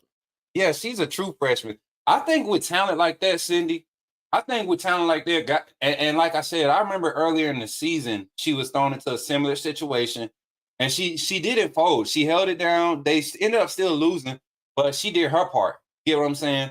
Right. Kept balls in play. They were able to get, I think, 2 innings straight. She got, 6 batters up, 6 batters down. I think that's what the terminology is. She shut him out. Yeah, she had 2 shutouts back to back, and then she finally gave up her first hit in her third inning, and she handled herself real good. I think in that moment, like you said, I could see where Cindy's coming from. Like, go with what you know, but at the same time, the Coach Saban did it in the national championship. He did. Smitty, all those freshmen, Najee, all those freshmen came in the national championship. The second half, they didn't get the all game. I mean, Ruggs was over there talking. I heard stories. Ruggs was over there talking trash. Coach, I can get it. Coach, put me here, And he goes out there and he shows up. Smitty goes out there and shows up. Judy shows up, So I think Murphy had a moment kind of like that. Man, this girl's been practicing good this week. And I don't think she played bad. I do see where you're coming from, though, Cindy. You do want somebody. You saw 1 or 2 spots where her nerves got the best of her, and that's what allowed Oklahoma, a veteran team, to capitalize. Her nerves got the best of her a little bit. It was Florida, too. Yeah. Oh, yeah, that Florida game, too. Yeah, that's one where I kind of felt like her confidence was broken. But also, you don't want your opener and your closer to be the same person. Yeah, that part. Yeah, that's true. I You don't want your opener and your closer to be the same person. Well, I don't know if Torrance is a senior or not, but he had her in the back, and he also had that Salter girl that's had some experience. I just was wondering about him bringing in a true freshman in when their backs was against the wall. Yeah, and I also think she's a natural born leader too. So it was her opportunity to step up. Well, everything don't go the right way, But there's always next year. Yeah, that's what I'm saying. Future-wise, I think that's what we're looking forward to. This team fought through a lot of adversity this season as a team. Oh, they did. Yeah, and so I think next year is prepping up, especially if he could retain a lot of these sophomores and these juniors on this roster. If he could retain them for another year, I think this year we'll see what this recruiting and I don't know what the buzz is around Scott Murphy. Is there like a pro opportunity available, or what's going on with Scott Murphy? Do you know, Cindy? I don't know. I hadn't heard. Yeah, so I mean, there was a little buzz saying that it's a pro opportunity available, or I don't know if that affects. I don't know. Does the Olympics affect his? I can't remember where I saw it, y'all, but it was either he was. I don't think the Olympics would affect him. Right. Okay. That's after the college season. Now he would be good at it. Oh yeah, I mean he's a player's coach. I mean all the recruits that come to Alabama that they for softball visits, they talk about their relationship, how pure he is, what his intent is. So I think Scott Murphy's doing a great job, like you said, Cindy, and hopefully we can keep him around for another 6 or 7 years because I feel like the best days are ahead. So. It's gonna be hard too, though. He's a good coach. Yeah, good coach. He's already tried to hire him away, and it didn't work. But Cindy, you said you started off with softball. I'm gonna throw you back to football. We love football over here. I love me some football. Look, we listen. Your boy Miro still out there creating buzz in the social media. I mean, putting in work, and there's been rumors of this young man being considered a first-round draft pick. I wouldn't be surprised a bit. What make you feel so confident? He's got the deep passing. He's got everything that the NFL scouts want. I've already told you I'm going out on a limb. I think he wins the Heisman. Why? Because he got the neck for it? Really? That's what she said it first. I that by the time this is over. This Cindy phone call. I'm just going off of what this ain't me. This is her. She said he got the neck for it. I think he got the neck for it too. You know what I'm saying? Like, shout out to my boy over there. Y'all know who put us on that neck. We know how. He's been lifting dim cinder blocks. The next thing you know, he's gonna need oil. Listen, hey Cindy, look. So Heisman season for Miro. KT, what's a Heisman season for Miro look like? Like, what game? What game? I'm gonna let KT answer, and then you answer, Cindy. What game is like his Heisman game when you look at the schedule? I'm gonna put a schedule back up. Yeah, let me take a look at the schedule. Let me see it. Is it on this one? I think it's right here. Might be. Because my first thought is Tennessee or LSU. But aren't those deep enough in the season for him to make his name? Don't. Yeah, and then punctuate it with the Auburn game to finish it off. Oh yeah, that's always for any Bama quarterback that's kind of been in the Heisman talks. You notice that the Iron Bowl game kind of is the stamp. It's the stamp for it. So we got start off West Kentucky, USF, Wisconsin. Georgia comes to us. We go to Vanderbilt. South Carolina comes to us. Go to Tennessee. Missouri comes to us. We go to LSU. I think that's one that really Baton Rouge. Yes, yeah. What about you, KT? What you think? I'm still gonna go with Tennessee. Okay. By week 7, he's made his name. They'll be talking about him then, and then he'll be a shoe-in by Auburn. Oh yeah. Yeah, absolutely. And I think the game that solidifies it for me is more so like an Oklahoma game. Going to Oklahoma, not necessarily because of the team, but because of where it's at in the season. It's like, okay, if he puts up crazy numbers against Oklahoma at Oklahoma, by then he's went into every stadium, comes out with a win. Tennessee, hostile. LSU, hostile. Oklahoma's going to be hostile. Wisconsin, maybe not competition-wise with skills, but the stadium, the environment, hostile. Because they're waiting for us. They're waiting. They're waiting for us. They're waiting for an opportunity to put a dent in college football talk and say, okay, don't forget about us. You know, we only lost by 8. That's what they want to do. That's what Wisconsin wants to do. They don't care about beating us. I tell you, it's going to aggravate me if we start getting Bama fatigue again, though. Where he does everything he can do to win it, and then they give it to somebody that don't deserve it. You know why it won't be Bama fatigue this year? And I'm going to say it like this. Because of Deboer? Exactly. It won't be Bama fatigue. We'll have 2 years, 3 years where they will still speculate. 2 seasons. I say 2 seasons.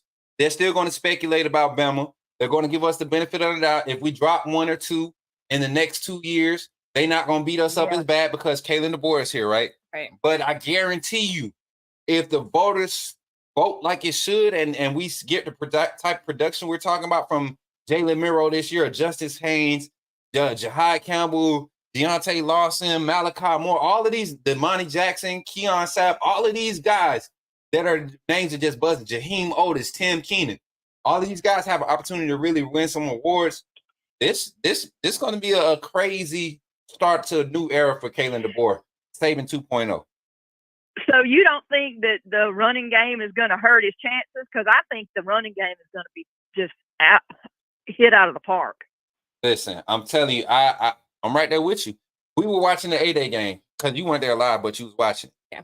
KayT highlighted something after we got to the bowl, and she was like, bruh, if Jalen Miro don't pass for 200 yards and we rush for 250 yards, what was the stats? Was it 300 and 250? I think it was 300, 250. She was like, if he don't average 300 a game and the run game, not just him, but the run game doesn't average 250, that's something wrong because the running back room is so deep with talent. You don't even need a great offensive line for this running back room. But see, that's the hidden gem. I think we're gonna have a great offensive line.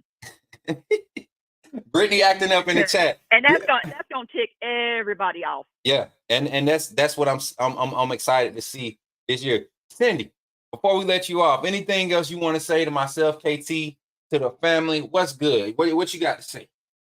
Yeah, I want to give a personal shout out. I'm hoping she's listening. Rock's mom, call in. Yeah. We've been waiting on you, sis. Rock Montgomery's mom. As a matter of fact, I was supposed to, Cindy, go ahead and send that message for your boy. Okay. I forgot to reply to her on Twitter. But y'all, Did she reply to you? I think she did. I got like 40. I woke up this morning, I had 47 inboxes from Twitter. 47. Okay, KayT, you need to ride herd on him now. I think this might be her calling in right now. MLA. This might be her calling in right now. So well, let me let you go then. all right, sis. Hey, appreciate you for calling in, Cindy, and roll tide. Roll Tide. Love y'all. Love you too. Roll Tide. Got a Call caller on the from line. Maverick Leadership Academy. To accept, press 1. Oh, that's To not send a her. voicemail, I press think 2. if this is who I think it is, it's just as special. Oh no, I was answering. I think that was Cicely. So hopefully my sister calling in, call back. Call back, MLA. Call back. MLA, please call back. But Cindy, fire phone call, bringing the energy for the ladies represent. Somebody else joining the show, y'all. Come here. Come on. No, he ain't. Come on. Grab that. Come here. You gonna talk to the people? Get up here so you can talk. Come on. Come here. Give me some dap. All right, he don't want to come up here, but Art is in the building, y'all. Art is in the building. You don't look cute when you do that. You don't look cute. Look at him like, stop it. He just want to be up in the space, man. But y'all, phone line is still open. We're gonna take one more phone call before I make this call. We're gonna talk recruiting. After this segment, gonna have Brody Smoot come in. We're gonna have Christian Sykes pull up, talk Bama basketball, recruiting, his outlook on the next season. And then tonight we'll be doing a late night show. Not a late night, but we'll be live tonight. We're gonna review some film. Gonna review some highlights about some recruits that we've been talking about today. I think we should have 2 recruits on today. We should have 2 recruits on tonight. And then after we do our recruit segment, we'll be able to dive into our Bama late night talk with you joining the show tonight? I will not be on the show tonight. All right, she will not be on the show. So we're having a girls' night. bye. Call from Maverick Leadership Academy. To accept, press 1. To send a voice. If this is who I think it is, tell everybody who you is and where you're calling from.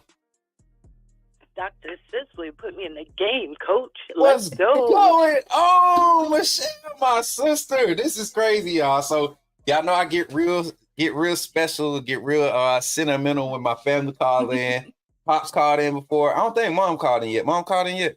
On your birthday. Oh, she did. She She sung called in on happy your birthday. Yeah, she I had to did. follow that act. Yeah, that was good. So, but yeah, now my oldest sister is calling in. How you feeling today, sister? Hey, I'm doing good. You know, I got to call in, check on Boss Lady up here. Look. Yeah. Hey, sis. So what we talking about today, Cicely? Look, I know you excited about the season. You got season tickets, or you just picked a few games this year? No, I ain't got season tickets, but I think I got about 5 games.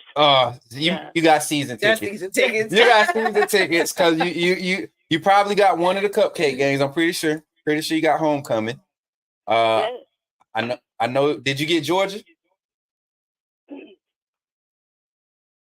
Uh-oh. Can you hear me? Did we lose him? Did we? Uno, dos? Oh, we lost her. Okay.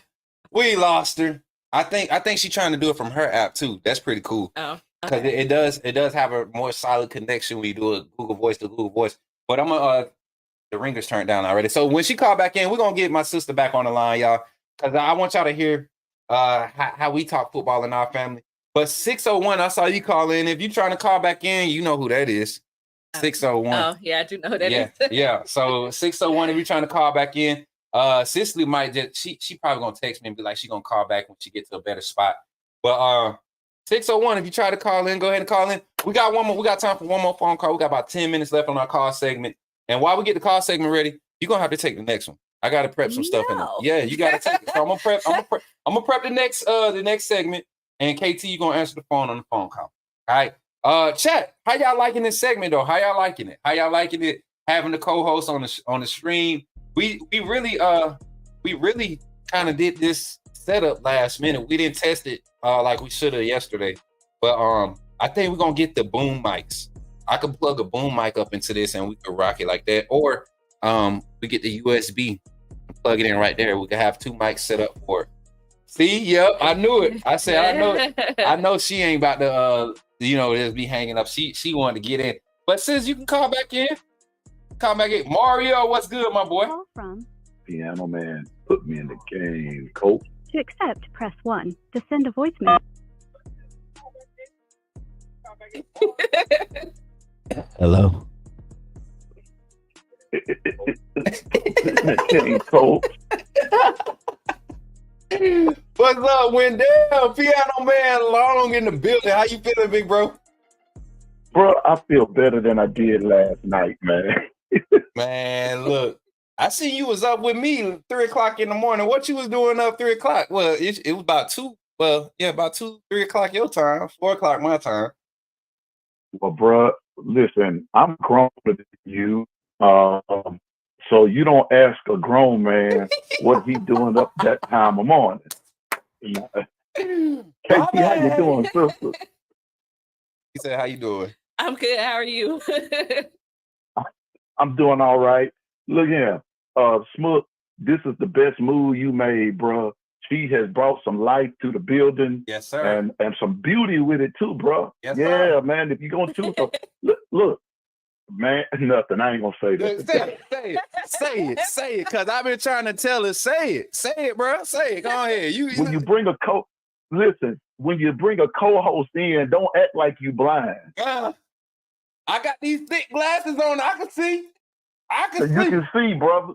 You can see. I can tell you can see. I got yes, 40-20. I got 40-20. Y'all wildin'. I'm glad you got 5. Look here. I'm just glad some 20 in there somewhere. Because if you was like, don't act up too. Come on now. Come on now. I'm a slightly look. You know how you start gradually putting your foot on the brake, like you barely like tapping it when you come into a nice slow halt. That's what I'm doing. Because you acting up now. You acting up, Piano Man. But I'm glad you got some 20 in there somewhere. Because if it wasn't no 20 in there, this would be a D and Zasper.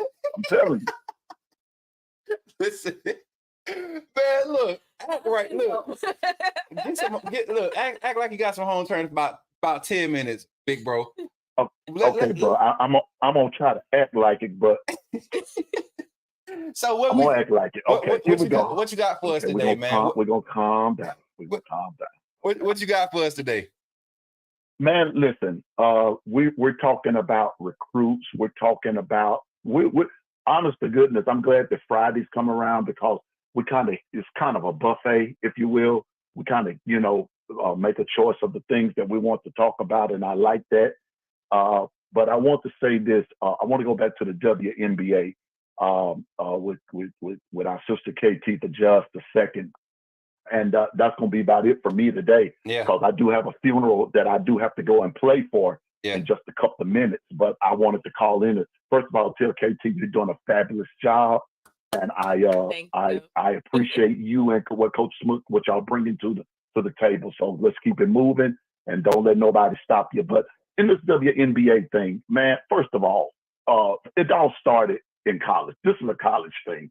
The way I liken it is Magic Johnson, Larry Bird of the female version. The only difference is Magic Johnson won more rings than Larry Bird did because Larry did not get it in college. Magic did. So the story goes. But in this particular case, you got 2 ladies that are on both sorry teams. I think more of their frustration is more of the fact that these teams are not winning as opposed to the attention that they're gaining from these individual whatever. That foul on Caitlin Clark by Kennedy, man, I don't even know how to look at that, because all the media is showing is the part of what Kennedy did to CC, as opposed to looking at the whole thing all the way around. So I think that in all actuality, it's overblown. Nobody's hating on Caitlin Clark. Nobody's hating on Angel Reese. Nobody's hating on anybody. I will say this, that sometimes the media, and you all knowing this, the media will put a particular spin on it to bring out the negativity of somebody else, and mostly some of the fans, and they're trying to make it a black and white issue. Okay, if it is, well, what can we do about it? The only thing about it is that they're getting paid and we're not. That's why I don't have that much to say about it. But I look at it from a standpoint of, these two ladies need to focus, or everybody involved on the Chicago Sky, the Indiana Fever. They need to focus on getting better as a team, and not just what two ladies are having a rivalry with each other from college that has stemmed over or spilled over into the WNBA. Focus on getting better, and then we can focus on this personal beef that you have. Other than that, everybody just needs to shut up and play and try to get you and make your team better. That's how I see it. Deanna, man, let me just say this: like, the media has done their job. They decided who was going to be the princess and who was going to be the villain. Off the rip. They decided that early. And a lot of people want to put Caitlin's name out there as the reason why WNBA is getting all this attention. The same attention was being thrown that way when Diana Taurasi came in, when Candace Parker came in. The only difference is social media. Angel Reese plays the game. She is in the media. She is talking. You don't hear anything from Caitlin Clark. And that's where people are kind of trying to burn her at. She don't want to talk to nobody. She just want to play ball. And that's great when you want to go play on your home court. But you have a image to uphold, you are a part of a team and an organization. And if you don't speak up for yourself, people are going to create narratives for you. And that's exactly what they've done. Yeah, you're right, KayT. And you know what? And me being a sports person, I look at the news all the way around. I can't stand the media, because you're right. The media does their job, and we fall for it a lot of times because we get over emotional. And I mean, there's nothing wrong with loving your sports team. There's nothing wrong with loving your favorite player. I mean, and we all do it. But let me just liken it to this. We Alabama fans, okay, there are some that are realistic. There are a lot of us that are realistic, and you have some delusionals that are out there. We praying for the delusionals. None of us that are realistic are saying that we're number one because we're this, we're that, and other. First of all, we're number one because we love our team, but we also look at the deficiencies of our team. That's a deficiency in Caitlin Clark, because even when Caitlin was in college, she liked to talk a lot of noise. But she did make herself a more available media because they were a lot more friendly. But when the heat started coming, I'm gonna say this: she took tail and ran. I'm with you. You can't do that, because you're gonna have to speak up for yourself. Because I'm gonna tell you, like a teacher told me one time, what you will allow will continue. So if you continue to keep this silent approach, trying to portray this good girl image to the media, then whatever it is they're going to do it to you, because you invited that type of behavior. So you're going to have to prove that you're hardcore, because I'm going to put it to you like this. For those of us that's old enough to remember, Larry Bird was a trash talker, and he backed it up on and off the court. He didn't run from nobody. Man, him and the Bad Boys used to stay into it. He and Barkley stayed into it. It wasn't no personal thing. It was a basketball thing. It was a respect thing. But I tell you what, everybody had his respect at the end of the day. Right now, very few people are respecting Caitlin Clark because she won't speak up for herself. So I'm not condoning violence or anything, but sometimes I knew growing up, I had this bully in my neighborhood. I had to stand up for myself. that dude, after I got through with him, he was older than me, he was bigger than me, but he just wasn't smarter than me. But when I hit him where it hurt, I bet you that dude didn't mess with me anymore.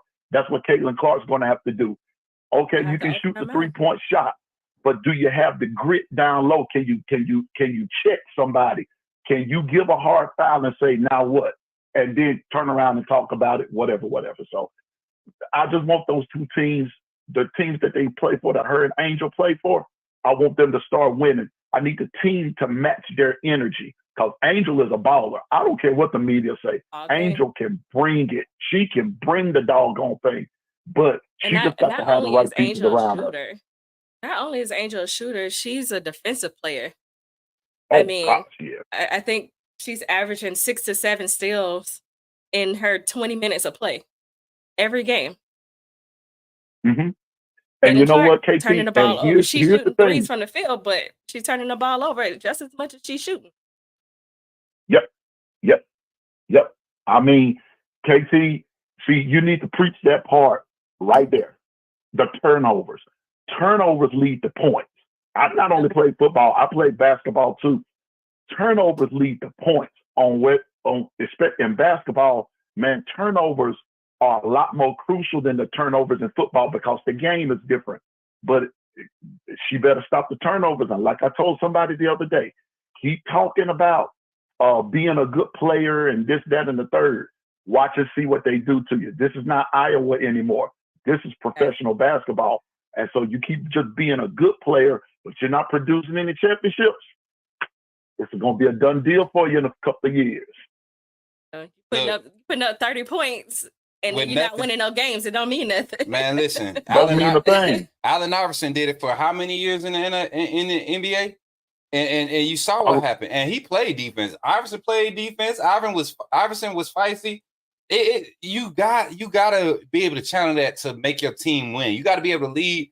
And she not even doing the parts of like, I'm gonna stand up for my team. She allowing it to be made about her. You get what I'm saying? Exactly. As much as people don't want to admit it, she likes this attention of being a victim. She likes this victim attention. And that's not a good look when you're talking about being a competitor. That means when I lose, I'm gonna make an excuse instead of just accepting the fact that somebody was a better player today or the other team was a better team. And now you don't really have no job because you're making it about you. And so that I think she really, like you said, get a hold on this narrative and really stand up for herself. You get what I'm saying? Stand up for herself and show people that I'm a competitor, whether it's with the game of basketball or standing up for myself. I got value. Stop letting the media paint this picture that you're a victim. That's where you're losing us at. You're a hooper. You're supposed to have some grit in you. Man, Smook, sound to me like you and KayT need to go and have a sit-down interview with Caitlin Clark and tell her what you just told me. She don't want to hear what I got to say. Hey, bro, you know what? I'm going to tell you this, bro. What you're saying, it may not be good to you, but it's good for you. Yes, sir. And you too, and KayT, you got those stats. That's unheard of. That's stupid. You scoring 30 points and nobody else around you, you're not winning, you're not producing. So this thing is about Aaliyah Boston, another number one draft pick. Exactly. I mean, come on now. What you doing? So I'm just saying, so to the both of y'all, I think y'all need to email Caitlin, tell her, come on, AAA, we want to holler at you, we want to talk to you, and take this in the spirit that it's given. We're saying this in love, but you got to grow, you got to get mentally tough. And that's how that's going. So I nominate y'all for that job. And if y'all need a driver, I'll drive you to wherever you need to go. And that part, one thing y'all gonna owe me is some shrimp and some crab legs or something. But we're not gonna eat them on. We could do that, Piano Man, because neither one of us like to drive for real. Like I will drive.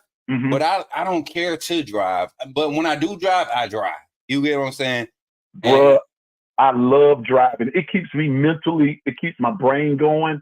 And so I love to drive. Now, I'm not going to drive out to L.A. or anything from where I am to L.A. That's done. That's crazy. That's crazy. Now, if I was your age, I'd do it in a heartbeat. But now that I'm a little older, I'll just fly them friendly skies. But man, y'all doing a great job. And as always, Smook and KT, even though you were in the background, I know that even in the background, you were working your work in the up front. So man, just happy to see your face. You're making Smook look good, and you're making the rest of us proud. Thank you. I appreciate that. And y'all have a good weekend. Hey, Smook, one last thing. I want to invite you and KT somewhere, bro. I got to invite y'all somewhere. Here we go.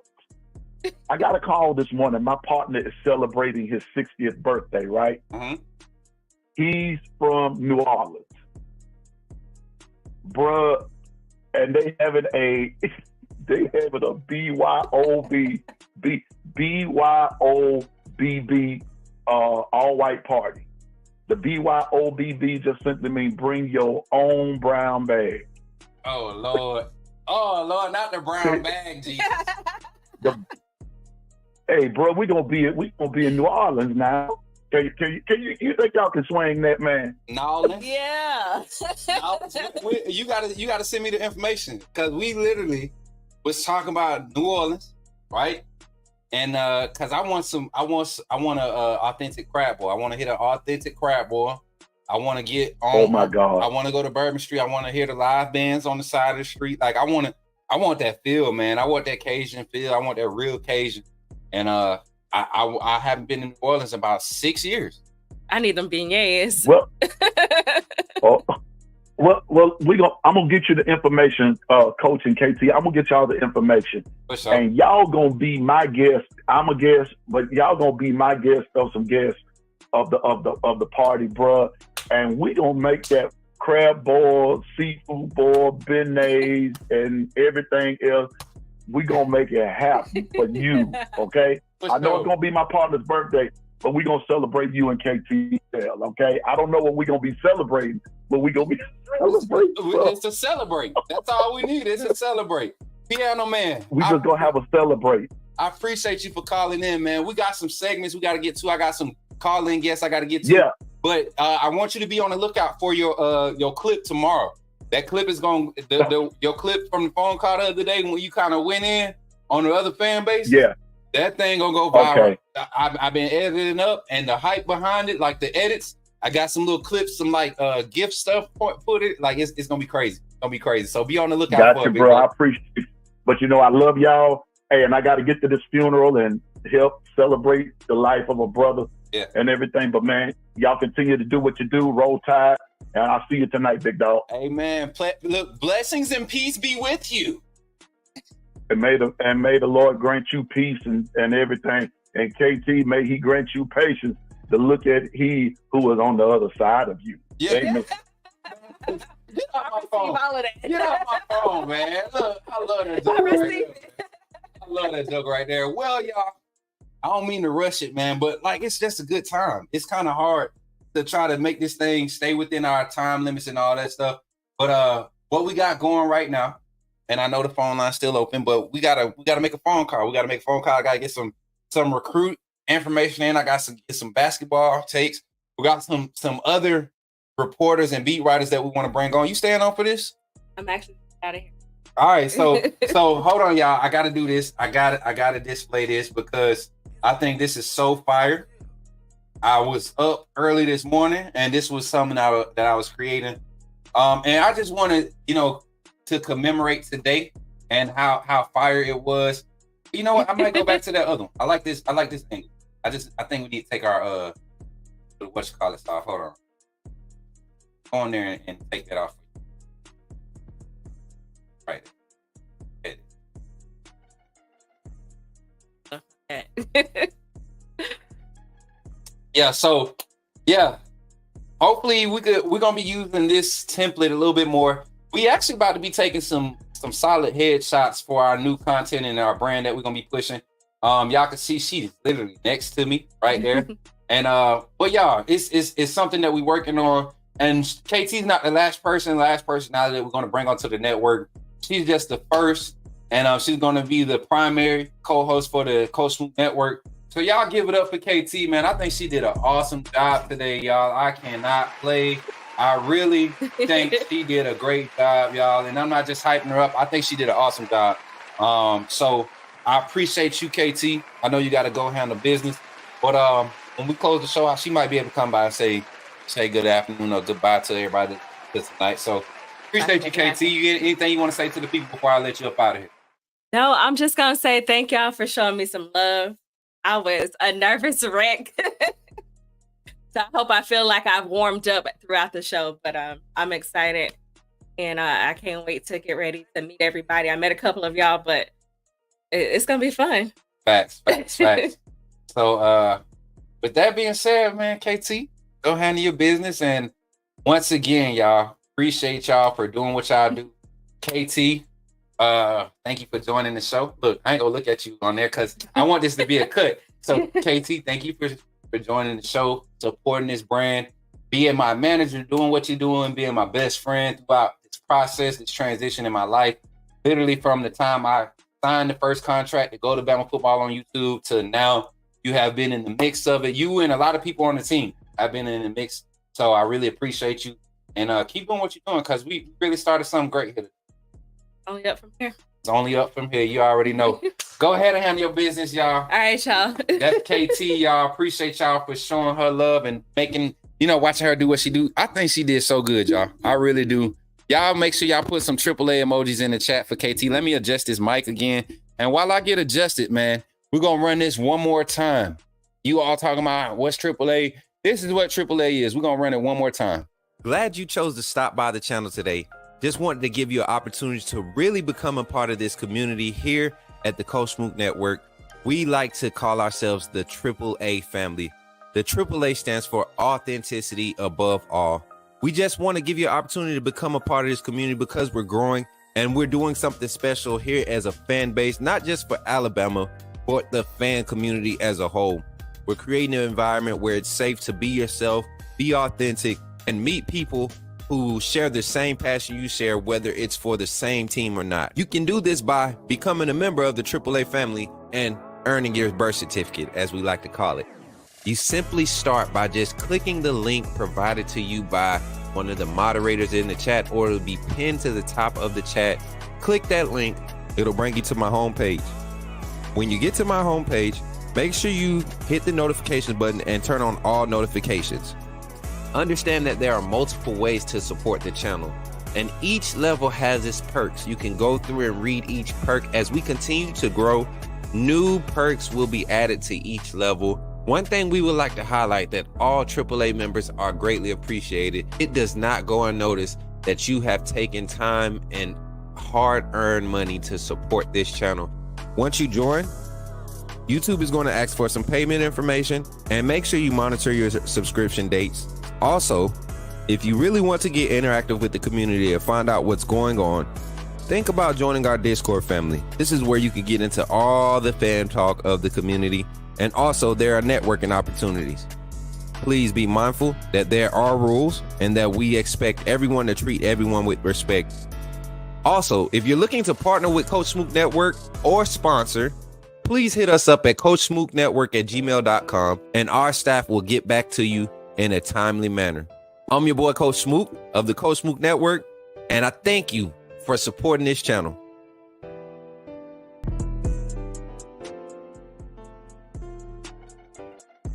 Yes, sir. Yes, sir. Appreciate y'all. Appreciate y'all for sticking around for that phone call. I mean, that commercial. Hey, listen, we have something that everybody's been interested in. Y'all heard us talking recruiting a little bit earlier.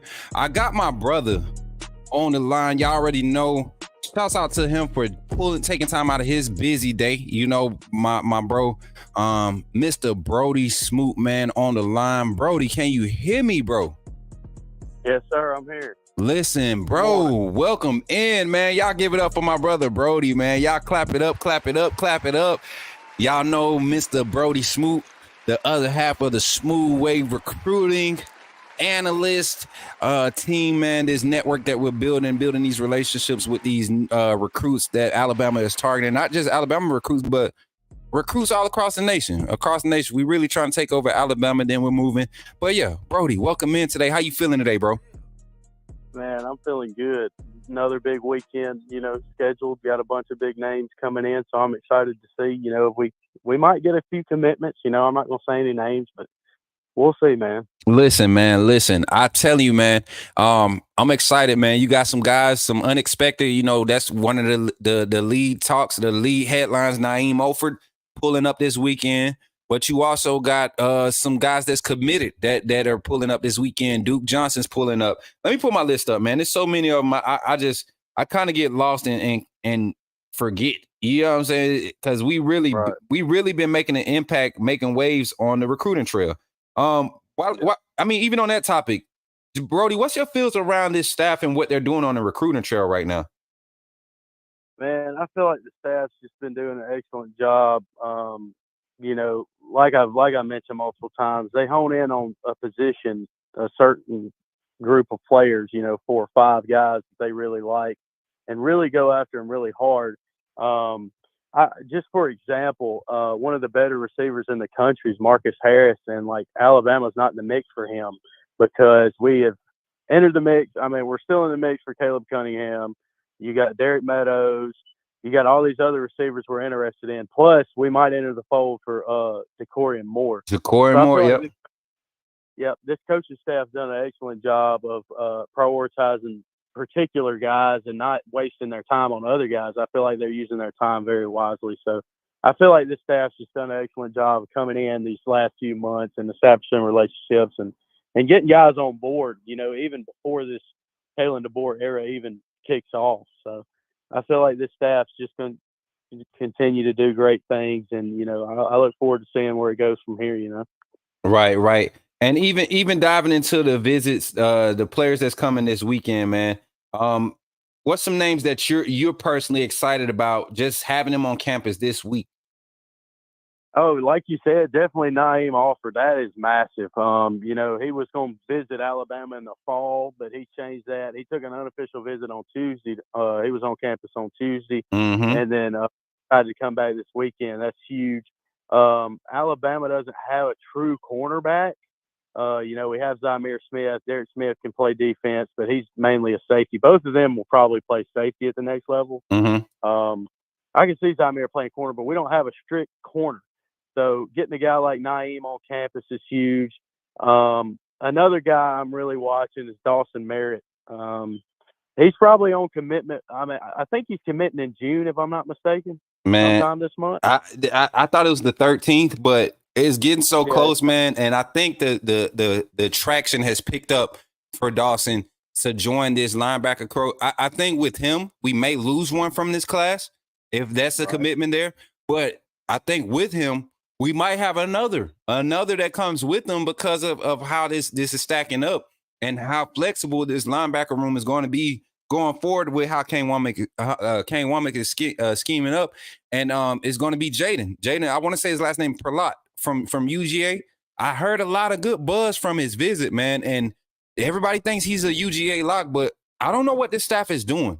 But they're getting a lot of guys to buy into whatever they're pitching or whatever they're preaching. As far as committing to Alabama, what's your feel on those two names? Like I just said, you got Jaden Perlot and Dawson Merritt.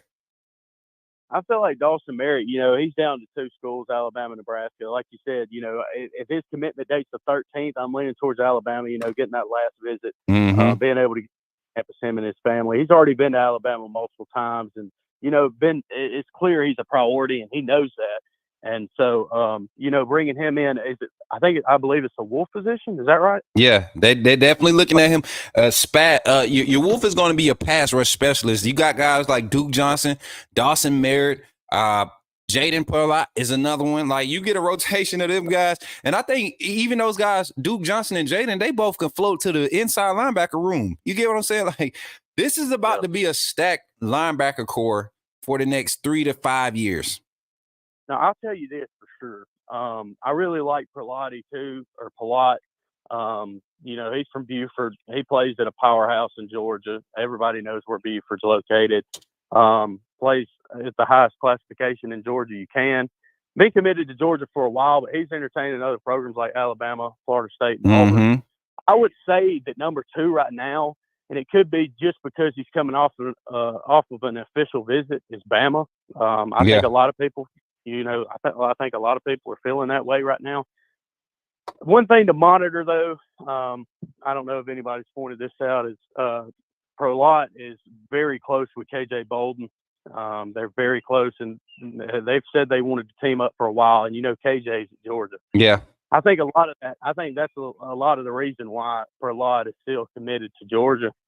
But like you said, man, I feel like we might lose a linebacker. But if you're able to add Merritt and Prolot, either Prolot, Caleb Falk that's committed to Auburn, he'll be on campus. I think it's next week. Mm-hmm. And then there's another one.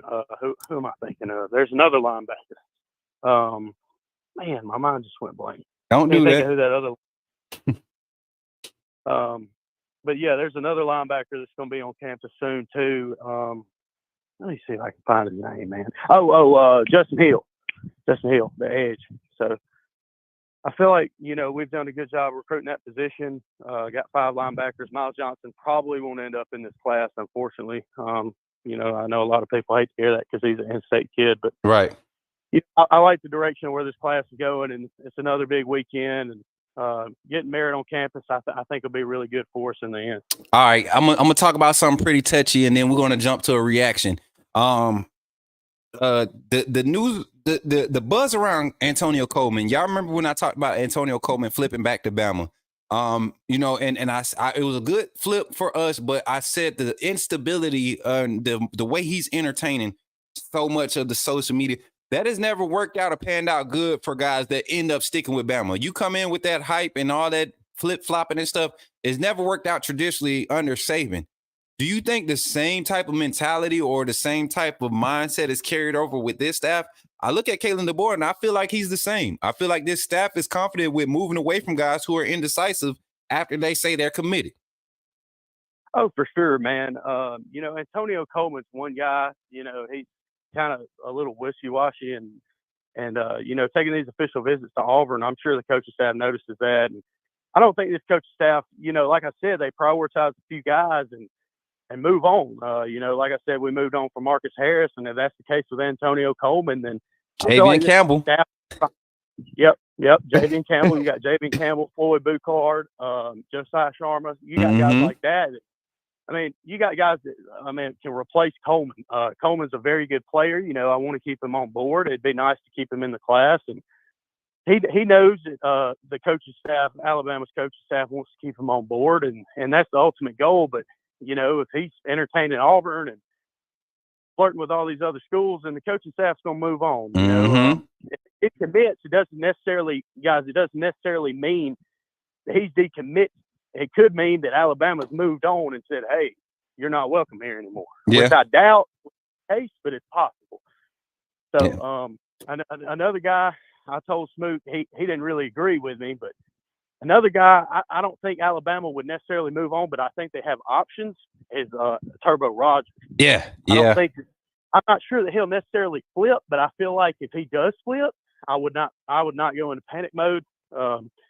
We got options at the running back position. So same goes for Coleman, and Miles Johnson's the same way, and then Turbo Rogers. So I wouldn't worry about if any of them flip. I feel like this coach staff done an excellent job, and they'll finish out strong in this cycle. Right. Now, final reaction news, man. We got the Keelan Russell. We got that commitment. Me and you have been talking about that for weeks. If that kid could just get to T-Town, I felt like and I said it publicly, I felt if we get him to T-Town, somebody asked about him a few weeks ago. As a matter of fact, when we first started Coach Smook Morning Show, people asked about it. I said, right now, I don't think there's much buzz, but if we could get him on a visit, I think that changes the game. Got him on a visit immediately. And all right, leak. I'm going to leak some information. We had got a tip that he wanted a Bama offer a month ago. We got a tip, and it was valid. Me and Brody ran with it. We didn't release it. We got a solid tip, and we just kind of kept maintaining communication. When I saw him commit to that official, I knew we were going to have a good probability of getting it. What's your reaction to that commitment with Russell? And then also, not with just Russell, you see the buzz behind Russell and Ty Haywood out of Texas, Denton, Texas. Those guys want to play together at the next level. Ty Haywood is the number 3 offensive lineman in that class, I want to say, interior offensive lineman. Mm-hmm. It's it's massive. Like you say, being able to get Russell on campus was huge for an official visit. He had told us, that he was interested, and being able to get him on campus was huge, and being able to flip his commitment this early and get him locked in, him canceling them other visits is huge. And then it's kind of like a domino effect, like you mentioned. Getting Russell on board should help us get Ty Haywood. Mm-hmm. I don't think anybody's ready to put in that prediction because Oklahoma and A&M are going after him. Man, really Oklahoma hard. is real is the one that I'm really worried about. A&M, I don't think is and I'm gonna tell you, just from the rumors, just from the buzz and the things that I'm seeing, interaction wise between people around him and Russell's camp, and then some of the guys that's currently committed to Oklahoma. It's a lot more Bama interaction going on. I mean, since his visit, since he was prepping to come to Bama, to T-Town for his official visit, there's been a lot of interaction on the socials where he's just following the social media sites. He's following the pages, the Bama pages, the players interacting with it. It's starting to get that good vibe, kind of like right when Ryan Williams was about to announce his commitment, right when Keelan Russell was about to announce his commitment. I mean, these trends are things that you can follow in this new age of recruiting. Yeah. This guy, another thing I want to point out with Haywood too is if you look at Alabama's offensive line depth, we're going to be losing at least 2 guards to the draft. Yes. There's no doubt about it. That's a given. So Haywood could come in and immediately play at the guard position. And I feel like the coaching staff's prioritized him over all these other guys because they understand how good he is and how big of an impact he can make early on as a freshman. Right. You got guys like Rock Montgomery that he could join as, you solidify with a veteran guy in Rock Montgomery next year, if not this year, right? If in case of injury, you let Rock finally get the turn, which I've been hearing a lot of great things about his improvement, getting that weight down so he can get out there and be more consistent. But like you said, you bring you bring Haywood in, give him an opportunity. He has the talent level, already has the size. Put him next to a Rock Montgomery. We don't miss a beat next year. We got plenty of tackles. On this roster. I think you start looking at a guy like Haywood. He sees the realistic opportunity to come and start early at Alabama. Right. No, I 100% agree with you. I think they're selling him a lot on playing time because, we weren't really in the fold. And then several weeks ago, we really started kicking the tires on Haywood, and I feel like we're selling him on early playing time, and I feel like that's the right thing to do because, like you say, you pair Montgomery with Haywood, you're hardly missing a beat. For sure, man. So I think that it was huge to get Russell on board. I think it'll have a domino effect. I'm not ready to put that prediction in for Haywood, but guys like Dejon Lee, Doug McDonald, Nick Townsend, who's going to be on campus this weekend. Yep. Guys like that, from that West Coast, Midwest area, it could definitely have a big, huge effect on them and the decisions they make coming up. So, yep, I feel really good about it. Getting Russell on board this early and having a quarterback solidified. Typically the old coaching staff would have a quarterback on board probably earlier than this. Yeah, and so being able to get Russell on, right before his senior season is huge to me. So, yep, early signing day gonna be like Christmas once again for us Alabama fans. Brody, I'm gonna let you go, man. I appreciate you. Anything you want to say to the people, and while you saying that, man, let them know where to follow you at once again, man. Let them know where to come and get all this good information and all these write-ups that you put out on the socials, man. Man, I really appreciate you. Always, letting me come on and share my thoughts and information that I do have. And, you can find me on X or Twitter, whatever y'all want to call it, Brody Smoot. That's pretty much where you can find me on any platform. And, y'all inbox me and hit me up with recruits that you'd like us to check out. We can help them get some exposure and use our platform to help some college coaches recognize them. And if you have any questions about recruiting, I'm more than happy to answer all of them. And yeah, man, I just appreciate the opportunity to get on here and talk with you. For sure. Appreciate you, man. And as always, Brody, it's all love this way, man. The smooth way is how we moving, man. I'm telling y'all, we have yet to really hit the ground running, and we're already moving. Like we literally just hit the ground, and we're moving so fast. It's almost like we forget, how many recruits we've built relationships with. And I get random text messages now, Brody. It's getting that good. It's getting that good. So we definitely going to build on that momentum and continue to grow. But I appreciate you, man. And as always, man, hey, roll tide, my boy.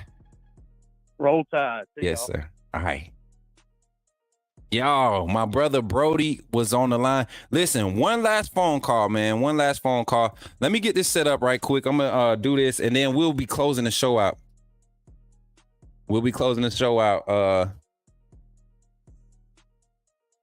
My fault. I got you, Marquita. I'm sending that. And so I got one more phone call to make, y'all. Y'all know we done talk Bama football and recruiting, right? Got a little insight on that side. I got us a special treat. I promise y'all some basketball insight, some basketball recruiting, some takes from personnel who cover the basketball team. And if y'all didn't hear the announcement yesterday, my boy Christian Sykes of the Crimson Crossover. So all my Twitter folks that's listening, yes, we got Christian Sykes getting ready to get on the line. Let me make sure I got his number right. Boom, calling. Let me make sure I got him on the front end of this thing.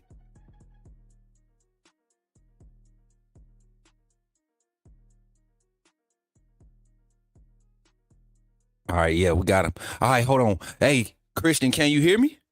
Yeah, I got you. What's going on, man? How you feeling, my boy? Good. How are you? I'm good, man. First of all, let me welcome you officially to the show, man. This is pretty lit. Look, I'm glad it went through smooth too. I was my computer stuff started glitching a little bit. I was like, I know I ain't been working it that hard this morning, so but I'm glad you able to come on, man. What's going on with you today, man? Nothing, man. Just hanging out, doing some editing for our baseball podcast that we probably got going out today or tomorrow, just a season recap, and working. Look, tell them this content creation and this team reporting, this sports coverage is not a joke, man. It's not get on here and talk about what you read. When you're doing it on the level that we're trying to do, that you actually got to get out there and put some work in. So, and just a little bit of history, man. That's how I found Christian Sykes on Twitter.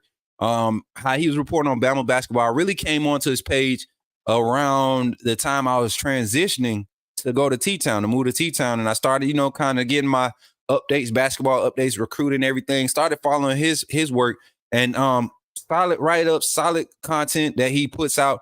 Kind of he does what Brody does for football. For me, he does that for basketball. So want to bring him on. And once again, welcome on, Christian. Let's dive into the conversation, man. Bama basketball. Give me your synopsis of the season, what you felt overall, like a hot take of what you felt for this season and how it turned out, what you expected, how it turned out, final results and everything. Yeah, so I think best way to look at the basketball season is into quite a few different parts. First part would be non-conference, which at one point during the non-conference schedule, Alabama was 6-5. They finished 8-5 non-conference while playing Creighton, Purdue, and Arizona in back-to-back games, and had a few underwhelming performances in their tournament that they had in non-conference. And so going into SEC play, there was a lot of doubt, or I wouldn't say doubt, but concern about kind of what Alabama was going to look like for the season. And then, you get into the SEC play, and all of a sudden Alabama, come February, middle of February, is first in the SEC with a real opportunity to repeat as SEC champions like they did last year. And then Latrell Wrightsell gets hurt. Rylan Griffin gets hurt. And you kind of see the February slide that for everyone that's used to Alabama basketball before Nate Oates, the February downfall is something that is very common or was very common with the team. You saw it in 2021, 2022 when Alabama was kind of limping into the NCAA tournament. Javon Quinterly gets hurt, but so underwhelming performances to close out the SEC play, and an SEC tournament you lose in the first round. And then you get into the NCAA tournament, and somehow this Alabama team, gets together and figures out how to at least be somewhat competent on the defensive end. Yep, on the perimeter. Let's make it specific on the perimeter. Yeah, on the perimeter, you're right. Well, and in the interior too. Yeah, definitely stepped it up. And they go out and they beat College of Charleston, which should have been expected. Mm-hmm. Grand Canyon again should have been expected, even though Grand Canyon has a lot of high-level D1 players on their roster. And then you get to North Carolina, who's the number 1 overall seed, who you saw the prior year. Alabama won in 4 overtimes against North Carolina. Mm-hmm. And they go out and win versus Clemson. But something that was interesting to me outside of the College of Charleston game was Alabama got down early in all 3. So in Grand Canyon versus North Carolina, and versus Clemson. I think versus North Carolina, they were down 16 points at one point. Yeah, and then I think that was closing out the first half, if I'm not mistaken. They came out of the first half down I think 9. It was 9 or 8. And then Clemson, you were down 13 twice. Mm-hmm. And Clemson was a team that we lost to in the ACC-SEC Challenge in Coleman Coliseum. That snapped the home winning streak that we had prior to that. I think it was 24 games. And me being there, so I was fortunate enough to be able to attend the North Carolina and the Clemson game. There was never nervous energy.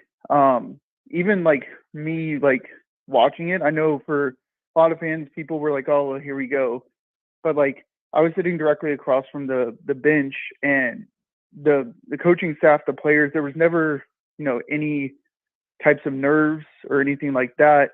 And I think that's mainly because throughout the season, if people were watching, Alabama got down early in a lot of games. Yeah. I think they erased a 10-point deficit, I think 8 or 9 times throughout the season. Yep. And 4 of those was in the last stretch, the last 8 games of the season. Yep. But it's truly a magical run, and I always said if we could get to the Elite 8, that we would get to the Final 4 under Nate Oates, just because preparing for Alabama in a day is very difficult. Mm-hmm. So that first game of the weekend, so the opening game, the Sweet 16 game, and then the Final 4 game. Okay. Those 3 games are the most difficult games for Nate Oates, mm-hmm. because the team has a week to prepare for you. Yep. Whereas the other team has a day, So we know how the season ended. I mean, exceeded expectations. I think, Nate Oates, another great year, another great coaching job with all the adjustments. We talked about his defense all year, the team's defensive strategy all year. The offensive philosophy wasn't something that everybody took a liking to, majority of the fan base. But to end the season like he did, and then to turn around, man, the portal pickups, the commitments that we're getting from the recruiting class. Highlight 2 or 3 of those moments in this offseason, this postseason for this basketball team that you feel like are really going to be a key to the success of next season. Well, I mean, I'd be remiss if I didn't say Clifford Morey, the defensive rim protector from Rutgers, 2-time All Big Ten defensive team. He comes in as one of the best shot blockers in the country, and Alabama's battling the likes of Georgetown, Kansas State, North Carolina, St. John's to an extent for his commitment. And NIL being such a prominent thing with not only basketball recruiting, but college recruiting in general. You see it in football, you've seen it in baseball, gymnastics, even to an extent, with some of the stuff that like you see with like LSU with women's basketball. But NIL has been a big thing, and a report came out that he got offered $2 million from a school. No one knows how accurate that is. Right. People always got these random figures all of a sudden. Yeah. I do know, speaking with people close to the situation, that Alabama's offer wasn't the highest offer as far as NIL is concerned. Or sorry, not Alabama. Yay, Alabama. Because Alabama can't offer NIL. Right. Be very clear with that. Yeah, let's make that. And that's what I'm glad you put me onto that too. In our conversation the other day, like we have to be, especially the way we report, the way we put the news out there, we have to be specific in what we're saying, because the other guys will take that and really run with it. So I want y'all to hear what he said. Not Alabama offered the NIL. Yay, Alabama. The NIL collective people that handle those funds, that handle that part of what Alabama, the University of Alabama does. They had a good NIL package set up for our boys. So go ahead, brother. Continue. I just wanted to make sure they heard that. Yeah, well, it'll end up changing next year with the like cap thing that they had come out with the House and all of that. But as of right now, so that's a major pickup. He kind of fills some deficiencies that we had as far as the interior defense that we kind of talked about earlier. Mm-hmm. I view him as a more athletic Charles Bediako, if that makes sense. Yeah. He can move a little bit better than Charles can. He can jump a little bit higher. So that's one. And then, another one that a lot of people aren't talking about is, they're talking about it, but I like the Chris Youngblood pickup. Oh man, talk about that. So Chris Youngblood comes in as a 2-3, type player. So like he's gonna play the 2 or the 3. He could be your big. He could be a small 4 on your small ball squad, like your small ball lineup. Like he is rangy. He is. And with the loss of Rylan Griffin to going to Kansas, I think to be able to fill his position with a guy that was the co-player of the year in the AAC, and the other guy that was the co-player of the year in the AAC was John L. Davis. That I think he went to Arkansas. Yeah, John L. Or was it what? It was Arkansas. Maybe I can't remember. Arizona, exactly. Arkansas. I know it's an A. Yeah. Let me pull it. But a guy that took FAU to the Final Four, to have a guy come in and be a part of this type of team as a co-player of the year. He brings a lot of experience. He brings a lot of shooting. I think he shot above 40% from 3. And on top of that, I think a big component of his is his ability to finish at the rim. We're going to have a lot of shooters on this team. I think 6 or 7 guys shoot above 40% from 3. The finishing with bringing guys in like Aiden Holloway, and then a couple of the freshmen, needing guys to be able to finish at the rim is crucial. And I think Chris Youngblood's going to fill that role pretty well as filling a leadership role for the team. Yeah. There's a real opportunity that Alabama starts 5 fifth-year or true senior players. Yeah. With Mark Sears, Michelle Reitzel, both being 5th-year guys. Chris Youngblood, I think, is a true senior. And then Grant Nelson's a 5th-year guy. And then Cliff Amori is a senior as well. Yep. So bringing in a lot of experience to the team. In what people are considering might be the preseason number 1 team in the country, which is amazing. And is valid. You look at the skill sets that have been assembled. I was going to give a testament to that veteran leadership, that veteran presence on that team. So when you have veteran guys, basketball is different from football. Not too much schematics makes a difference in basketball especially in this day and age, in the style of play that Alabama plays. This is one of those schemes where your big man knows he just needs to run the floor, crash boards. That's where most of his offense is going to come from. You know, we haven't been traditionally one of those teams that utilize the high screen and roll like most teams do in their spread. We kind of relied on guys creating their offense and playing off of that from the perimeter. So you get two big guys in the what it was, the Kentucky, where did he come from? Rutgers transfer, the center, Clifford. You get a guy that understands that concept, but also you might be able to ease into more heavy using high screen and roll with his skill set. But I like the young buck. I like the young buck pickup because he's a guy that plays in that as a guard. He plays in that situation very well.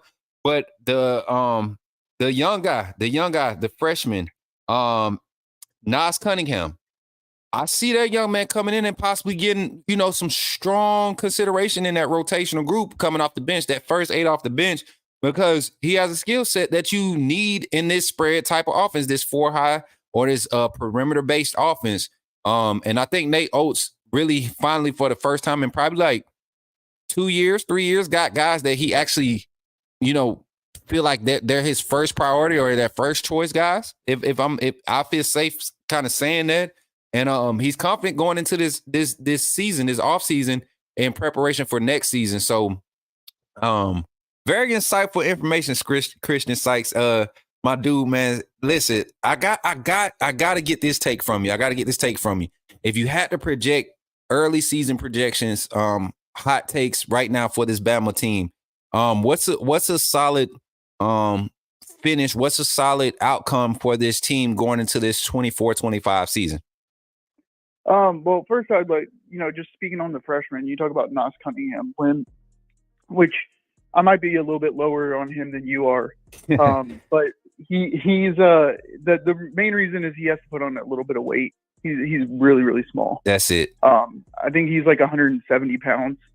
Hey, in this day and age though, Christian, those the dudes that show up and they make us shut our mouth. Kevin Durant did it. At 175, 180, 6'10", 6'11", 175, 180 at Texas. So, but a guy that I'm really high on that maybe some people aren't is LeBaron Filan. Yeah. From Link Academy. Well, not even just Link. He came from Mobile. Mm. So I know you guys talk a lot about football. He's really good friends with Ryan Williams and Mbakwe, I think that's how you say his name. Yes, sir. Really, really good friends with him. Been wanting to come to Alabama for 2 or 3 years now, and Alabama never really let him pull the trigger until he got to Link Academy and really improved a ton, I think. But that's a guy that I think is going to play a little bit more than what people think. But as far as Nas is concerned, like if you think about it with this team. I'm saying that maybe Nas won't play that much. Well, Nas Cunningham was the number 1 player in the class at one point. Mm-hmm. And it was a top 50 recruit. And I'm saying that he might not play that much on this team. Yeah. The veteran leader. But I think because of the guys in front of him, you get what I'm saying, that those veteran guys in front of him and how, I haven't got to look at the schedule, but this team could start hot, and you could start getting them players in for that last 6-minute stretch, 7-minute stretch, and you'll see the type of explosion with this youth that we have, man. I'm talking about offensive threats across the board on this team, bro. This is probably the most offensively equipped team we've had. Man, I want to say not this past season's team, but the year before was a solid team offensively. This past season was the top 3 historic offensive team. Yeah. In the last 20 years. And that's what Mark Sears carrying a lot of the load, So just imagine now, and I think you got guys like Reitzel who come back with a lot more confidence. I think you got a guy like Nelson who's going to be able to play more of the 3 rather than be down low, put him closer to put him on the perimeter base. I think he's going to be a lot more comfortable. Jaren Stevenson, I think you make him a true stretch 4, right? And allow him to push him to work on his mid-range game and getting in the, running the backdoor lanes and really running the floor. I think this is probably, like I said, the most equipped team offensively from a skill set point that it opens up games, second halves, 8-minute stretches for these young guys to get in and kind of build their confidence, because injuries hurt us last year. You never know what can happen in these long seasons, these NCAA basketball seasons. Yeah, you're talking about 40 games, but getting back to your question about projections, man, I know the people listening probably won't like my opinion, because I'm usually a little bit pessimistic when it comes to, because I like to call it level setting. Yeah. I don't want to be too high or too low as far as I'd rather be surprised than be disappointed. Right. If that makes sense. So for as far as projections, I think Alabama is pretty securely a top 3 team in the SEC, maybe secured as a top 2 team, just as far as talent is concerned. It depends on, how everything shakes out. I personally think Alabama is the most talented team in the SEC this year. But, obviously the guys have to play together, and they've only had a week of practice thus far. So, and Darian Reed, who we haven't even talked about, is not even with the team right now because he's playing, for the national team right now. Yeah. As far as seed lines, I'd be pretty comfortable with saying that Alabama is probably going to be at least a 3 seed or better in the NCAA tournament. I'm not going to project tournament success, because you've seen, number 1 seeds lose to 16 seeds. Yeah. Tournament March Madness is really March Madness, man. Yeah. But I mean, I would say that I would feel at least right now pretty confident at least we would get to the Sweet 16. But again, you never know with March and how things shake out. But there's a real possibility that Alabama could, I would say, cut down the nets in April for the national championship. I mean, I think this team is that good to. They kind of, like you said, Nate kind of got his first pick on everyone that he wanted, right? I know that when Cliff went into the portal, that was the name that the staff was targeting from the get-go. Yep. Houston Millett is a guy that's not even being talked about, but he went into the portal and committed to Alabama before Alabama started their NCAA tournament run. Yeah. Chris Youngblood's another guy. He's actually was born in Tuscaloosa. So another Alabama guy. But I really feel like this team has an ability to, really produce something special. And their schedule is pretty difficult. We got McNeese State, Purdue, Illinois, the player MTE, which is NIL tournament. I think we're playing Notre Dame, Rutgers, and Houston in that. And then obviously we have Creighton on our schedule. We do a home with Kentucky. So, a lot of games for fans that, if you haven't seen a basketball game, go. If you have been, keep going. I think this season's got a chance to be really, really special for Alabama fans. And I would hate for people to be contemplating going to games and missing an opportunity to see a team that I think is probably the first one in a long time that has a real opportunity to compete for a national championship. Man, that's what's up, Christian, man. I appreciate you for coming and dialoguing with me, man. Let the people, I got your Twitter up on the screen. Let the people know where they could find you other than Twitter, man. Go ahead and pop your stuff for us one time. Well, I always tell people when I join calls or, join shows that, if my Twitter account, my personal Twitter account is not for everyone. I'm kind of brash and, I say what I say. But that's the authentic. See, what we preach, I don't mean to cut you off. What we preach over here is authenticity above all. I don't want people to get that white collar or blue collar, whatever you want to call it, collar reporting. The fan interaction, fan engagement, reporting and release is where it's at. I really believe that's what the new wave is, man. And I'm gonna encourage you to embrace that, man. Don't allow the past to box you in. We don't have a box no more. We a new era of this reporting and stuff, man. So pop your stuff, all right? Well, you can follow us on Crimson X over on Twitter. That's where we keep all of our basketball coverage. Like I said, we do basketball, we do baseball, with Roger Patrick Myers, Hunter Johnson, Drew Champlin, Megan Dennis, Griffin Smith, and Paul Graham. I also do a golf podcast if you're interested in that with our basketball co-host Charles Branch and Matthew Travis. We have a few other big projects coming down the pipeline. One that I'll mention for you guys that I can share is something that has happened in the past called Days of Misery.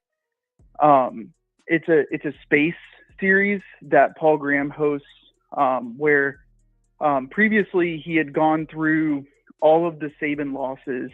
Yeah, and had fans come in and talk about like their experiences, how they felt about that. We're bringing that back in July. Okay. So we'll cover the 4 losses that we haven't talked about, as well as cover, the day that Saban retired, and then it'll leave up to a preview of the football season. Okay. First season with Kalen Deboer. So that's coming out in July. And then a couple others that I can't really talk about right now because they're not finalized. G14 classified. Yeah. And then we have a YouTube channel, Crimson Crossover.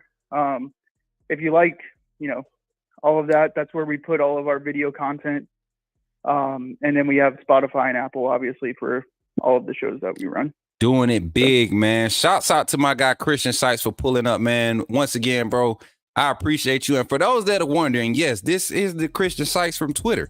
The one that, tell them, we had a little Twitter beef. We had the Bama Nation. They was picking sides and stuff, but we came together the other night, man. Had a crazy good conversation about the misunderstanding, squashed it, saw the bigger picture, saw what's important here. And at the end of the day, it's about getting you all the right reports, the right news, the right coverage, great content with some solid people. And Christian, I'm going to tell you in front of everybody, you're a solid dude, man. I appreciate that. And, big thing for me is building a community, and building, there's been a lot of discussion, and I've said this on Twitter, about basketball fans versus football fans. There's no division within an athletic fandom. We're all Alabama fans. So, bringing people together is what I'm concerned about. I'm not too concerned about people bicker and have beef on, because people have different opinions, right? Right. People are different. So, that all of that's in the past, but bringing people together is what it really matters, and providing stuff for fans, like I told you a couple of nights ago, for the fans, by the fans. I don't claim to be a team reporter. Mm-hmm. I'm just a fan that has a passion for Alabama basketball, so I like to talk about it. So, man, listen, and I can't wait for basketball season to come around. Even before basketball season, we still gonna bring it around, because there's gonna be basketball news with recruiting and everything. And I'm always, when I need basketball answers, I'm going to Christian Sykes. I'm just letting y'all know. But basketball season coming around, man, I'm a hooper at heart, like we talked about the other night. I'm definitely gonna be buzzing you to pull up and chop it up, and the collabs. We hopefully in the future these collabs could continue to happen. Well, me, man, I'm gonna be in the house at Coleman every chance I get. Especially, I'm really diving into the women's basketball team and getting those connections solidified, so I can be, kind of doing what you're doing for the men's side, man. And I'm telling you, man, this is a good time to really do what we're doing, man. And I appreciate you once again, man. And without further ado, man, I appreciate you. Have a good day, Christian, and roll tide, my boy. Roll tide. Yes, sir. Yes, sir. Christian Sykes, y'all, man. Shout out to him. Y'all give him some applause, man. Listen, today's show was a full-time banger from start to finish. From start to finish. We've been live for 3 hours and 15 minutes. 3 hours and 15 minutes. And Makita done came on here and did her thing, holding it down in the back. Man, I'm telling you, y'all, hey, shout out to Boss Lady KayT, y'all. Boss Lady KayT coming on her first day, coming on as the co-host. Y'all, we really setting the tone here. We're changing the game. I appreciate each and every one of you all. Listen, before we get out of here, don't forget, make sure y'all show us some love. Every Friday, we're going to have, of course, every Friday, we will have KayT on every Friday, but we're going to have her on a few times during the week too. Second segment of the show, that's what she's going to come in, and we're going to talk sports news, sports world news, not world sports news, but sports world, meaning in the sports world, what's happening. She's going to be bringing the heat with that. But also, we're going to start taking letters. Start emailing us topics to kind of discuss amongst each other, me and KayT. So definitely want to take advantage of that. What else we got? Don't forget RSVP for the Smook tailgate event, y'all. If you haven't already, I think we have 3 slots left. I told everybody to do it yesterday, and I guess some people heard me. Some folks on Twitter heard me. It's some names that I haven't seen that ain't what that I seen registered that aren't a part of the AAA family, and I don't think they understand that they got to come to YouTube. Come to YouTube and join the AAA family. Become a member of the AAA fam. If you haven't yet, become a member of the AAA fam, and it's easy to do, man. And if you haven't already, if you are a member already, I thank you. I appreciate you. But don't forget the RSVP, September 28th. We're closing registration on August 2nd, I think, is the day I got to have it closed so that we can have the funding that's raised for it, submitted and paid for our spot, all that good stuff. I'm going to get an update on that. I'm going to get an exact date on that. But we might have our final out for this weekend. I mean, that weekend, we might have a final destination for that tonight. Those 2 spots that we're looking at, they still kind of giving us their calendar, their lineup for the season. So, but don't forget the 28th of September, the 27th, we'll be doing basically a meet and greet. It'll be from 7 p.m. to 11:30 p.m. We'll be out there. Well, it says 7 a.m. I don't know why it says 7. Oh wait, no, I'm reading the wrong thing. 6 p.m. to 9 p.m. Y'all, we're gonna do the meet and greet at Shrimp Basket, and then we're gonna do like a post meal hangout, whatever. We're gonna get around somewhere in the country, around the fire pit, somewhere. We're gonna be somewhere near chilling, hanging out until the early morning, and then that next day will be the tailgate party. And I want y'all to have your water. I want you to have everything you need to stay up, because I want the energy high the whole day. I'm pretty sure it's gonna be hot, so prepare accordingly.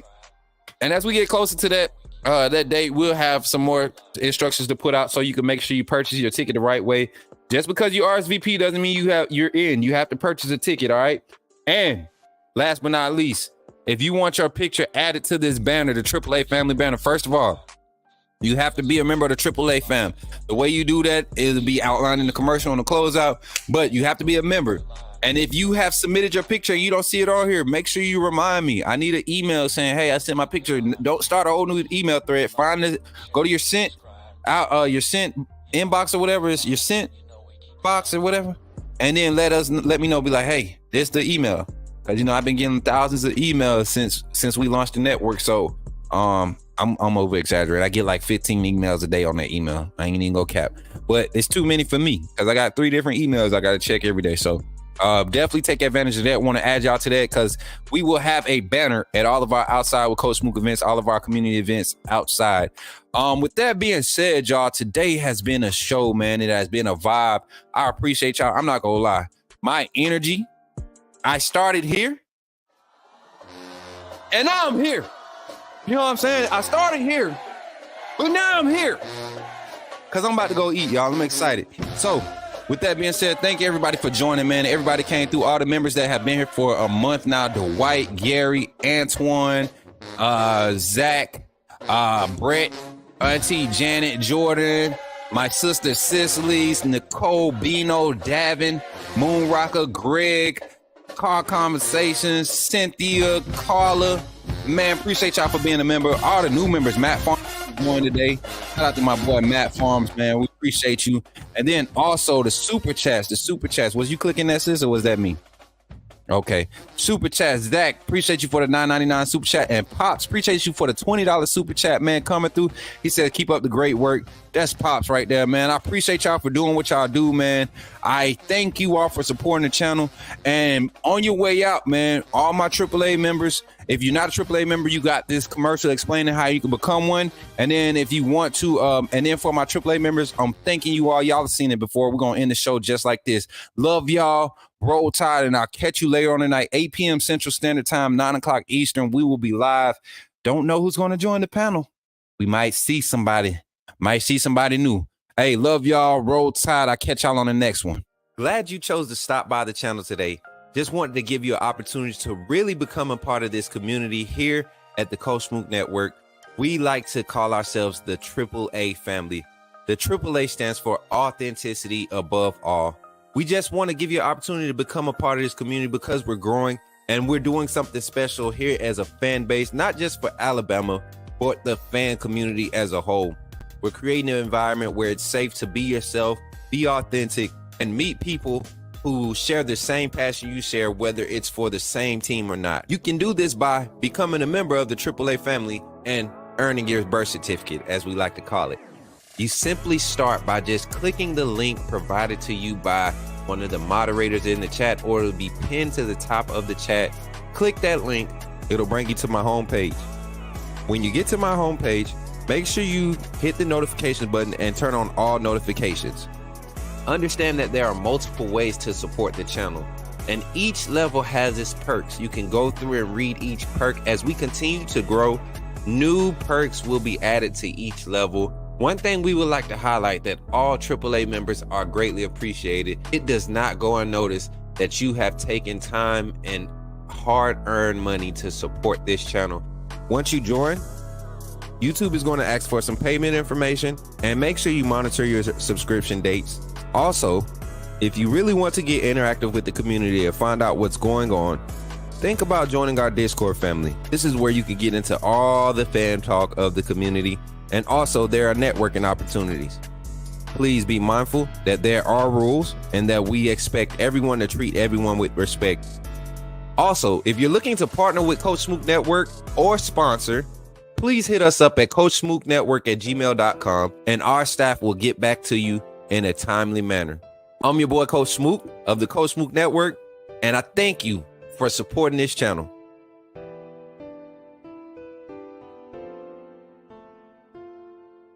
Welcome, welcome, welcome. First of all, I just want to say thank you for joining the AAA family. By doing so, you have committed to supporting this channel monetarily, and for that, I cannot thank you enough. I'm glad that you saw fit to contribute to the growth of this network, and because of that, you will have access to all the behind the scenes content that we're going to be placing on this channel, backstage access to all the vlogs, VODs. We got all types of content.